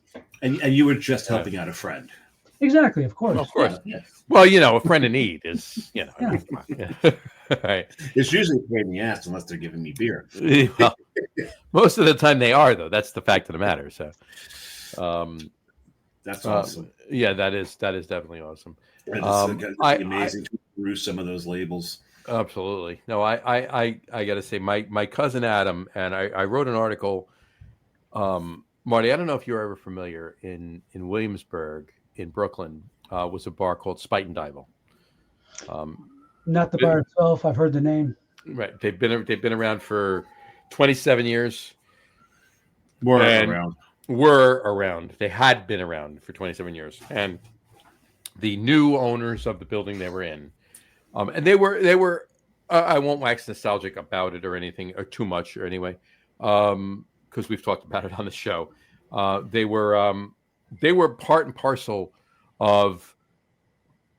They were definitely instrumental in the gentrification of the neighborhood, starting 27 years ago and on, right? And specifically because of that, the new landlord of the building kind of forced them out because they wanted to get other tenants in there, like a Trader Joe's or a Starbucks, or they wanted a corporate, right, tenant. And they wound up closing this past April. It is December 17th. There's still no one in the building. So, that's shame on them, right? But anyway, they had closed. And the first time I had gone there was right after they opened. My cousin Adam had taken me there. My cousin Adam had been involved in rate beer well before Bud bought rate beer. So it was when it was still viable, right? Mm-hmm. He had taken me there. So I wrote this article about it. And it was kind of keying on Adam, who had taken me there, my cousin. Anyway, my point of this conversation is that Adam's cellar was the best cellar I've ever seen. It was his basement, but in the back of his basement, I don't know what the people that owned the building before him, or even before them, or whatever. In the back of his basement, there was a cutout in the cinder block, and it was basically underground, right? And he was able to crawl into it, and he stored all of his beer, and he had hundreds of bottles in this area, in the basement, but in this crawl space. Like, you couldn't have asked for a better refrigeration. Like, it was, it was basically cave aging beer. Let's put it that way. Sure. And it was crazy. So that's the best cellar I've ever seen. But yeah, Dave nor I have a proper cellar right now. I live in an apartment, so we cellar beer. Shoretown. We cellar beer. Yeah, there's no basements. Like, I live 4 blocks from the ocean, There's no basements here. High water table, huh? Pretty much. So what should we call it? So we cellar our beer, but I mean we keep it temperature wise, we keep it okay, but it's not in a proper cellar. So when we hear somebody actually keeping it in a cellar, we're kind of thrilled, jealous and thrilled. Yeah. So all right, I think we should get to our top threes. I think we should. I think it's time to get to our top threes. What do you think? Marty, we do our top three, and I think we might have mentioned this last show. We do our top threes for a reason. It's three before a reason. One, when we first started the show, it was just Dave and I. Our ninth show ever, which was 4.5 years ago at this point. Our ninth show ever was our first show with a guest. But we had started our top threes before that. And there was two of us, so 3 and 3. 1933 was the repeal of prohibition. So it 3 and 3, top three worked. And also the other reason is that if we did a top 5 or a top 10, it would take way too long because Dave and I usually have 4 or 5 or 6 top threes anyway with honorable mentions. So, and we forgot to mention a couple shows ago that we missed Repeal Day. We never mentioned it on the show. We That's did December miss 5th. Repeal Day. It was December 5th. We did miss Repeal Day. I thought about that, and we're remiss about that. We'll have to put up a post. We suck. Putting a we suck. Here's the happy belated Repeal Day. We do it every year, and we just missed it this year. We missed it this year. Yeah, it shit happens. Yeah. So being this year, today is National Maple Syrup Day. Today that we're celebrating, but we missed Repeal Day. That we're celebrating, right? Exactly. On that note, it's National Maple Syrup Day, so we figured our top 3 list for today would be top 3 favorite beers with maple. Top 3 favorite beers made with maple. Marty, kick us off, please. All right. Well, you're not going to like the first part of my answer. All right. I am not a huge fan of beers with maple in them, unless they are done well. And unfortunately, I can say that I've had too many that weren't. So, Of course, I don't always reach for maple beers. That's not it's not my go-to. But I have had some very good ones over time. The first ones that come to mind, and I'm saying ones because these are both from the same brewery. Founders, the breakfast stout, right. And they also do the other version, the Canadian breakfast. Yeah, yeah. Where they add more maple. But I think it works within the context of that beer. It's mapley, but it's not overwhelming. It doesn't just take over the beer. And my favorite part about that beer is the story behind the label, where they used to have the Canadian Mountie on it, and the Royal Canadian Mounties gave founders kind of a cease and desist, not an official one, but they said, we'd rather you not portray us on your beer label. And the very next year, there was no Canadian Mountie, but the horse was there and the horse was rearing up. It's basically saying the horse threw the Mountie. Love it. So I thought thought that was genius the way they did it. It was genius. It was genius. That is good. So your number, that was your number 3? That was your number 3. Those were 2. 1 and 2, or 2 or 3 and 2, whatever. 3 and 2. Okay. There you go. The other one that stands out in my memory, but I kind of have to do a little explaining here as well. I don't know if you guys remember when Sam Adams first came out with Triple Bock. Oh, yeah. I love 94, 95. Please, the little blue bottles. Yes, yeah, the little 94, 95, and 97 were the 3 years they did, right? Yeah. So anyway, in my opinion, that beer was way too mapley. And as much as I liked the concept of the beer and I appreciated it, I didn't like it because of the nature of its maple character. However, having been to the Boston Beer Company and having done a vertical of Utopias, we learned a lot about the background of the beers, starting with Triple Bock, going through Millennium, and then on to Utopias, the various vintages. Sure. What we were told was that they made a shit ton of triple bock. So what they did is I don't know if they've remade it or they have a vat set aside, kind of like old ale, but apparently they still dose Utopias with a little bit of triple bock. Triple bock. So it still has a little bit of that mapley character, but it's a background note. It's not up front and slapping you in the face. I want to swim in that fat. You want to drown in that fat? I have been. You've been in the barrel room in Jamaica Plain. Yeah. That barrel room is amazing, and Yes, and the Utopias that they pour in there, and the triple bock, and that I've had. But one of the best beers I ever had in there was and not to shy away from the topic here, but one of the best beers I ever had in there was the Macallan Barrel Aged Scotch Ale, and I only say that because we were talking about Scotch ales before. It was amazing. I missed that one. Oh my god, it was so good, and I actually conned the guy, and Jim wasn't there, and I know Jim, but Jim wasn't there, and I actually conned the guy into let me take a growler, not a growler, a growler of it out of there. I brought it home, and I drank that thing for about 3 days. Can't imagine what the value of that might have been. I don't know, but he was he was all for it. I'm like, let's do it. There we go. So, you win. It was fantastic, but yeah, no, I know what I see what you're saying about that. You know, we've had the triple bock, but yeah, that was fantastic. I didn't even think about that. I mean, yeah, there's certainly maple notes in that. How could I forget that? There's certainly maple notes in that.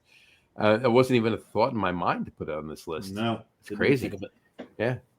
Cool. All right. Samurai. You were done, Marty? Those are your three? Yeah, those are, yeah.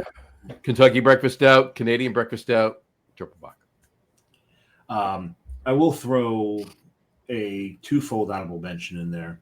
Of course. Only because it's a brewery that broke my heart by selling out the Constellation. And that's Funky Buddha. Maple bacon porter. Mm-hmm. Maple bacon coffee porter. Coffee porter, yeah. And not just that one, but then they and it's funny because my brother will be on the show on Monday, and one time he decided while I was at his place, we're sitting out on his lanai because he lives in Florida, and he brings. Yeah, you ever notice there's only lanais in Florida? You can never have a lanai anywhere else but in Florida. That's it. And Hawaii, because that's where the word comes from. True. It's the name of one of the islands, one of the smaller islands. Right. But he brings out a beer to test me. He's like, see if you can figure out what this beer is. I'm like, you're not going to, and at this time, is before they had sold out, like, you're really going to hand me my favorite beer brewed in Florida and ask me what it is? Because it was Buffalo in the Snow, which is maple bacon coffee porter aged in Buffalo Trace barrels. Right. That is a good beer. So those are kind of the honorable mentions. Or dishonorable mentions, I guess, in this case, as far as I'm concerned. No, they're honorable mentions. I have my opinions on. I get why breweries do sell to the conglomerations. I don't have to like it. On that note, bring that back up after I'm done with mine because I got something to say, and there's a reason for it. We'll talk about it then. But okay. Yeah. So my number 3. Midnight Sun does a beer, an imperial stout with maple in it called Berserker. And I don't think I've ever had a beer done by Midnight Sun that was just not truly amazing. And if I ever get to Alaska, I will definitely make sure I get to Midnight Sun. I just love everything that I've ever had by them. There you go. I used to have a beer trading partner who was a ferry captain in Alaska. So I would get my Midnight Sun, my Alaska. That's where I first got smoked porter, was from that trade partner. I did lose touch with that trade partner, which is a shame. Number 2, Cane. Now, even though I'm drinking a maple-heavy beer here from Cane, there's one that's even a little heavier. So Marty probably wouldn't like it because it's really about the maple. Actually, my top 2 are really about the maple. Number 2 is called Dripping Maple by Cane Brewing. And this is supposed to be reminiscent of a stack of pancakes just drowning in maple syrup. And they nail it. It is really a good beer. It's when Kane does these types of beers, you're talking about a mouthfeel that's really going to coat every inch of the inside of your mouth when they do it. Sure. Yeah, that's the syrup. But even when there's not maple syrup in it, some of the beers along these lines do the same thing. But my number one, and I warned John ahead of time that this was going to be my number one because I know John loves this beer. When I lived in Rhode Island, I lived 4 blocks away from Smug Brewing. And I've got my Smug Brewing hat right here. This hat's so warm. It's nice. It's fleece lined. Look at this thing. You could probably walk around in Chicago even in this thing and have a warm head. But Smug Brewing did a beer called Cabin Fever. And if you gave it to somebody and didn't tell them it was a beer, it would probably take them a little while to realize it was a beer because it tastes just like maple syrup. Yep. Straight up like maple syrup. It's I don't know how Rob did what he did with this, but it blew my socks off. And he's done it a few more times since. He doesn't do it every year. One of these days, John was up there last year, and he had put it out, but they were closed when John was there. Right. And he doesn't distribute it. So it was in the building. I was there, couldn't get in, and he wasn't even there. I couldn't knock on a door. Hey, Rob is brewing in the back. Hey, Rob, I'm here. Let me, blah, blah, blah. Nope. No, there was nobody there. And it's an old industrial area, so all the windows have bars in them. So John couldn't even break in if he wanted to. No, I couldn't even break in if I wanted to. Didn't matter. So those are my top 3. But now we're going to pass it off to someone who has been quoted as saying his favorite adjunct in beer is maple syrup. Completely opposite of Marty. Yeah. My favorite adjunct in beer is indeed maple. And so this should be an interesting journey. Silly. All right. So my honorable mentions are, I got to say, because these are like, they're not, I'm not going to go back 30 something years, obviously, as traditional beers or whatever, but I got to give an honorable mention nod out to Harvest from Long Trail. Harvest Ale from Long Trail. It's a brown ale and brown ale with maple. And I mean, is it in my top 3? No, but I got to give a nod to it because I get it every year. It's one of the first in the area. Right. And my other one, and they use local New York maple. Vermont maple. Well, I'm sorry, Long Trail's Vermont. I was thinking of a different brewery. Vermont. Yeah. And my other honorable mention is, and I haven't had this beer, and apparently they still make it. I just looked today, and they still make it, but they haven't been in Jersey for 10 years, maybe ish. And that's Star Hill Last Leaf. It's a brown ale again from Star Hill Brewing, which is in Virginia. And our buddy Gene actually used to be a New Jersey, a rep for Star Hill.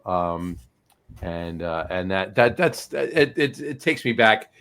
Doesn't take me back 30, 35 years, but it takes me back 10, 12 years. It's still relevant, right? I got to give a nod to them for all my mentions anyway. And of course, I'm not going to put it on my own mention list, but that the beer that's Dave's number one, the Cabin Fever, is just, that's an amazing beer. And when he introduced me to that beer, he gave me 1 can of it. Okay. Because I don't like him that much. I just want to tease him. That's such a tease.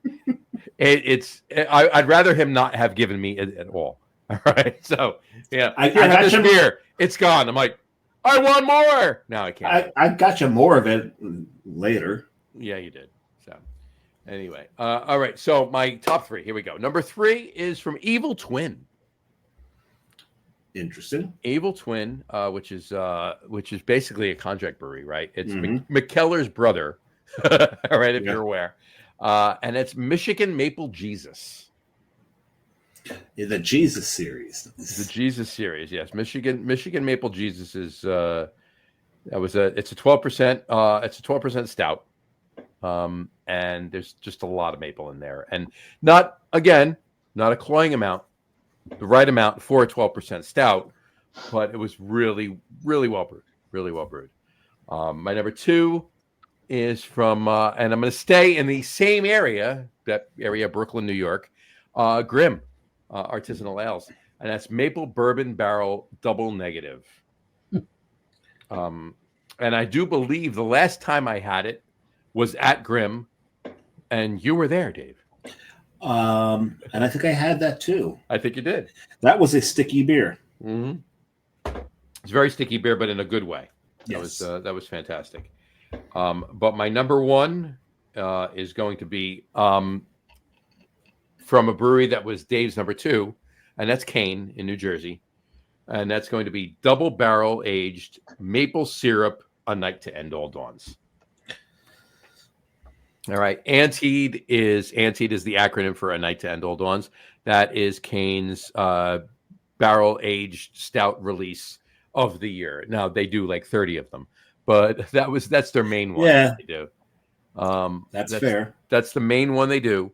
And they do their main version, and they do a bunch of adjuncts. And in 2019, 5 years ago, they did a maple syrup version, which is double barrel aged maple syrup anteed, and it was stupid good. Again, not cloying.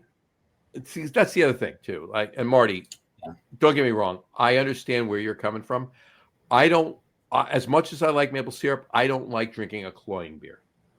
You know, I don't like something that's like super sweet. I'm getting a toothache from drinking the beer, right? Right. But if it's got a good amount of maple in it and it's still reserved enough to express the other factors of the beer, you know, I'm getting the malts, I'm getting the even some of the hops. You know, I'm getting the other nuances of the beer. Then it's done right. And this one was probably the best one. So kudos to Mike. I've known Mike for many, many, many, many years. And kudos to Mike and everybody at his brewery, and everybody that's ever worked at his brewery, and everybody that we know that has worked at his brewery. Who have their own breweries. And yeah, exactly. Mike's Kane is definitely a launching point for a lot of brewery owners in the state of New Jersey. That's for sure. But in any event, that's my number one. So, how widely is Kane distributed? I don't know how far. I know they're distributed in New Jersey, obviously, but they're distributed in New York and Pennsylvania. I don't know where. I couldn't tell you where else they're distributed. We can get you some. Mm-hmm. We'll send you some. I'm just, I'm trying to think if I've never heard of it. I've never seen it around. Mm-hmm. I'm wondering how close they might be to Illinois. You know what? I have to swing by there in the next couple of days. I'm going to be right there. I'm going to stop in, and I usually see Mike for the holidays anyway, and Glenn and the rest of the guys over at Kane. I'll stop in there and I'll ask him. And one way or another, though, I'll get you some stuff and get it out to you. You deserve to have some of this. You definitely need to try some of this. We'll steer away from the maple stuff. Yeah. Well, I mean, if it's as good as you say it is, it's really good, Marty. It really is well done. Actually, what we should probably find for him is some of the brunch beers. Yeah, they're good too. Because his Mexican brunch, his Sunday brunch, these beers have maple in it, but maple is just one of the elements in it. Mm-hmm. Mexican brunch is one of my. I think I've got a couple sitting over there from different years. One of my favorite things that Mike puts out on a regular basis. Yeah, he does that. He does that every year, and he does a lot of holiday stuff too. I mean, he's got Holy Nights is out now, right? Yes, and I actually have a bottle of Holy Nights from last year. Yep, he's got a few things out right now. But in any event, yeah, we'll get you. I'll talk to him, but we'll get you some stuff out there. It's silly that you haven't had any Kane. I've never even heard of it. All right. Interesting, because usually if I'm traveling somewhere and I mention I'm from Jersey, they'll say, "Oh, do you know Kane Brewing?" But that's usually just in the Northeast. Mm-hmm. You know, they're known around the Northeast. I don't know. Yeah, I go up to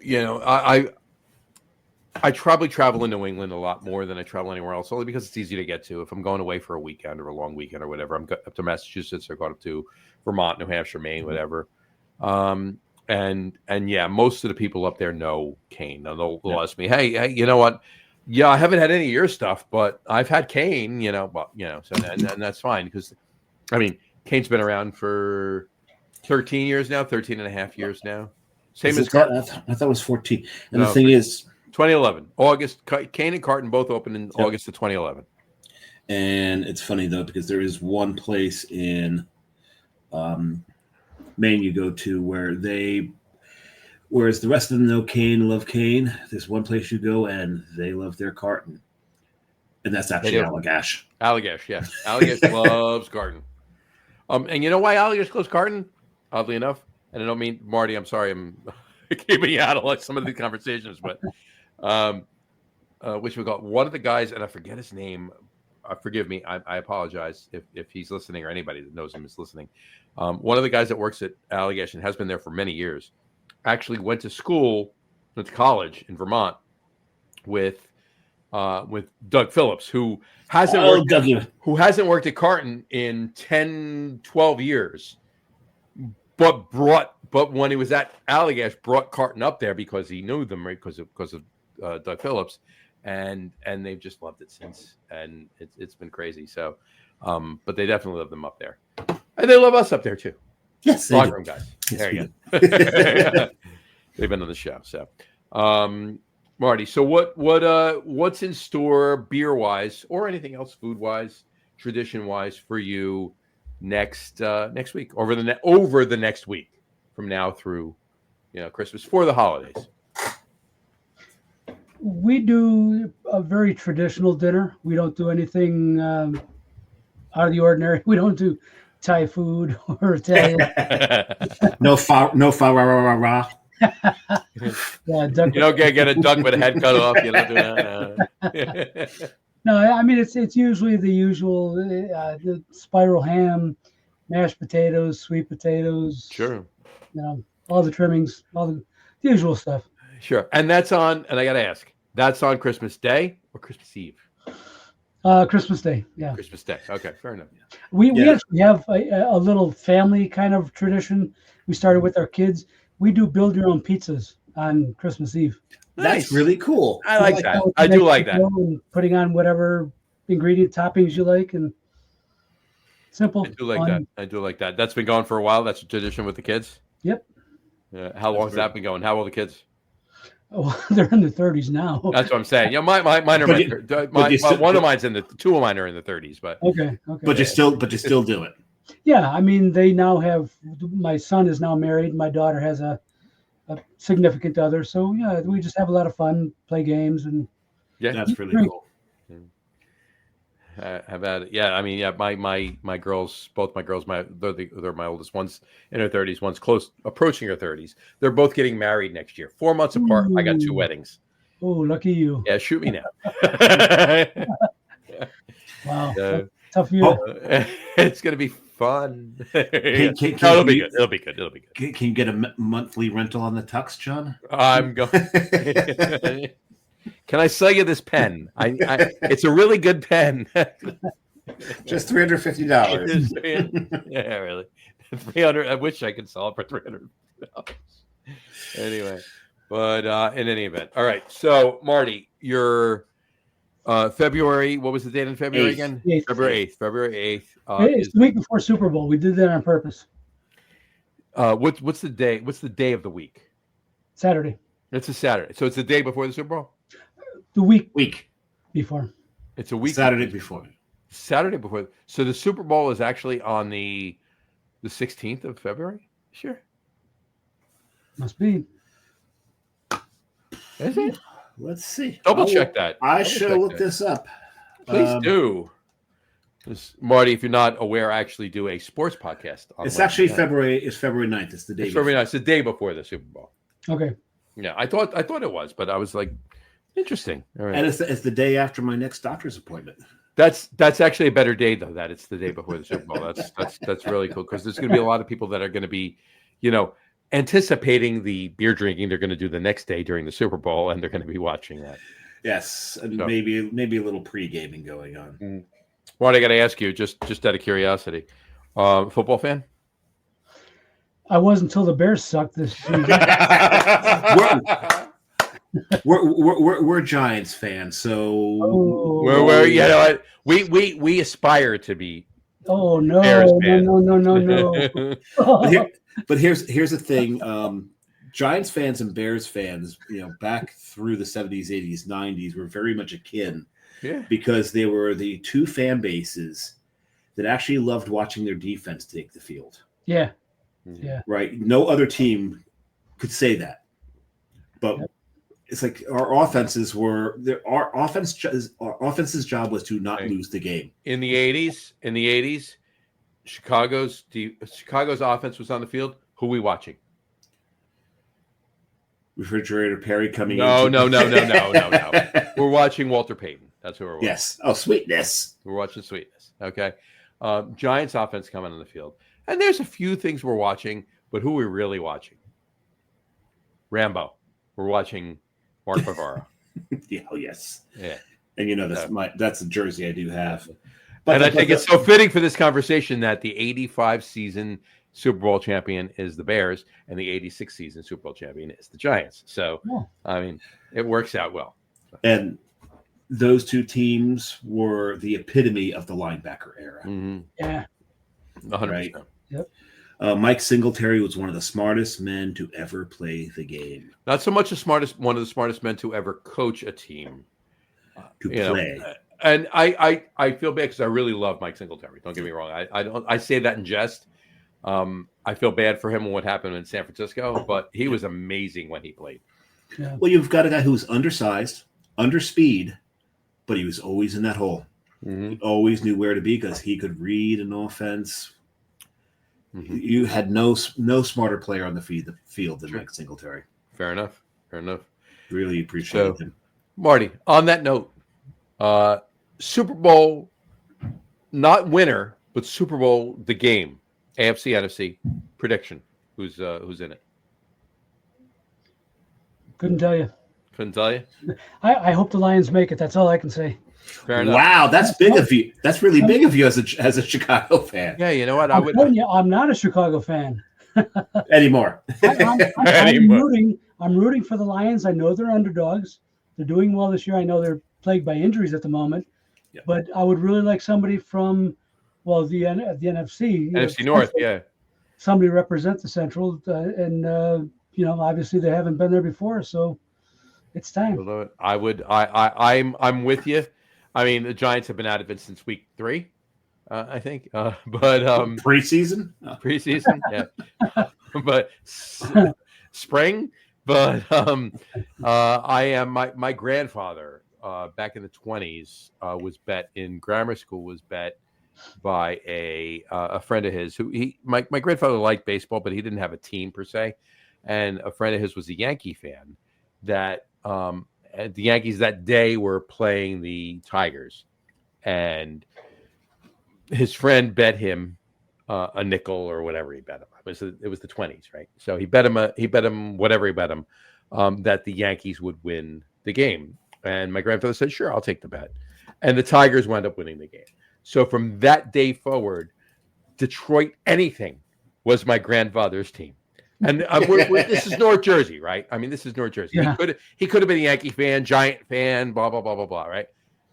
He was a Detroit. If Detroit, my father always said, if Detroit had a pinochle team, he would have rooted for it. So, so he was a huge Lions fan. So yeah, I always every year, anytime the Lions do good, I'm a Giants fan, but anytime the Lions do good, I kind of. Yeah, I'm going to root for the Lions. So this is for Grandpa. I hope they overcome their. I mean, they have 12 players out on defense. 12 players out on defense. 12 starters from the first week gone, and most of them important, and they're still in first place. Wow. So let's hope that they can do it. So, and if they get healthy, I think this past weekend we saw it. I'm hoping we saw a preview of the Super Bowl with the Bills Lions. I 100% agree, and I'll finish with saying this. There was a meme put out there by NFL memes, that it's pretty. Yeah, they do them right. He says the Super Bowl America wants, and it said Lions versus Bills. The Super Bowl was somehow going to get Chiefs versus Eagles. Yeah, I did see that. Yeah. Yeah. I don't. I hope they're wrong too. I do too. So anyway, all right, Marty. Any parting shots before we wrap it up? Well, happy holidays to everyone. Start with Absolutely. that. Tune in on February 8th, I February guess. 8th. Marty, we're going to simulcast it. We'll put the feed when you guys go live. We'll simulcast it on the Locker Room Cool. channel too. We'll put that up there. Awesome. Absolutely, Fantastic. 100%. Very cool. And that's February 8th. What time of day is it going to be? Still not sure. Okay. Yeah, the reason for that is because we are trying to play the time zones. Right now, we're working with breweries from coast to coast. Mm-hmm. So we want to make sure that it works with everybody's time frame. Sure. So 100%. All right. Well, I mean, we'll talk before then. We'll figure it out, and we'll keep in contact, and we'll make sure that gets up there. But we'll definitely simulcast it. So whatever the feed is, it'll be up on the Locker Room, guys, and we'll put it up on the website as well. Awesome. 100%. Just keep us posted on that, and anything else. I thank you so much for coming on. And I don't want to end the show because I want to keep talking to you. Of course, I really do. Yeah, we got to get you back on. We should do a regular segment at some point, or regular show at some point with you. There's so many things. I could sit here for another 3 hours and just chat with you, but I don't want to do that to our listeners, and I'm going to do that to you. So. And I have to work in the morning. And Dave has to work. Well, I have to work in the morning too. We all have to work in the morning. So No, I don't. Rub it in. Why aren't you drinking a third beer then, Marty? I will be.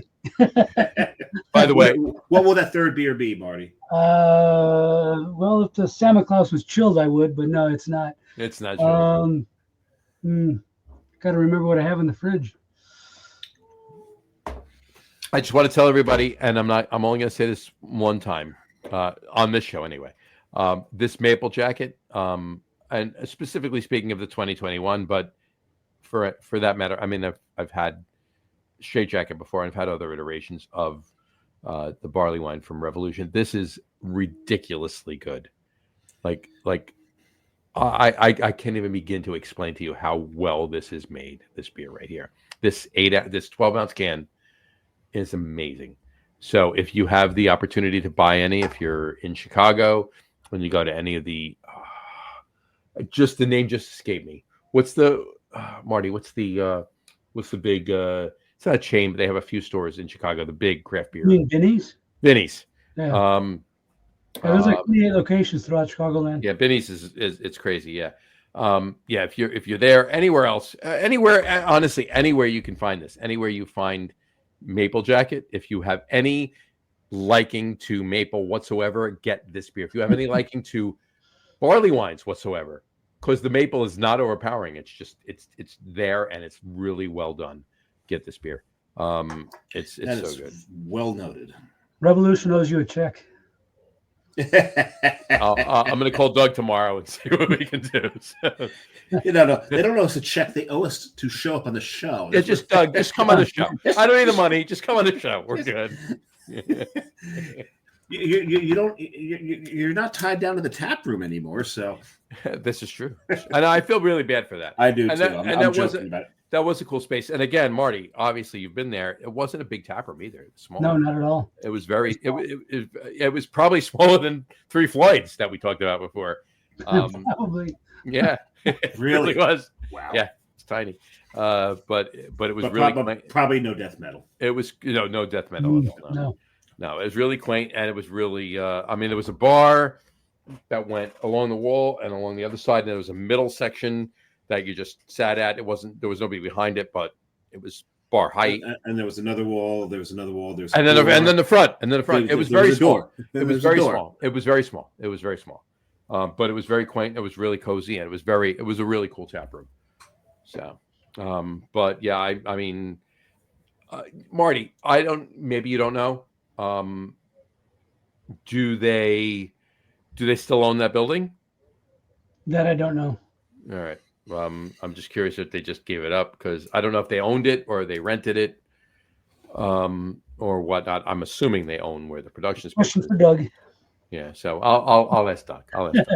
Yeah. So, but it was fan. But seriously though, this is fantastic. And people, if you aren't following Marty and the American Craft Beer Hall of Fame on Facebook, please do so.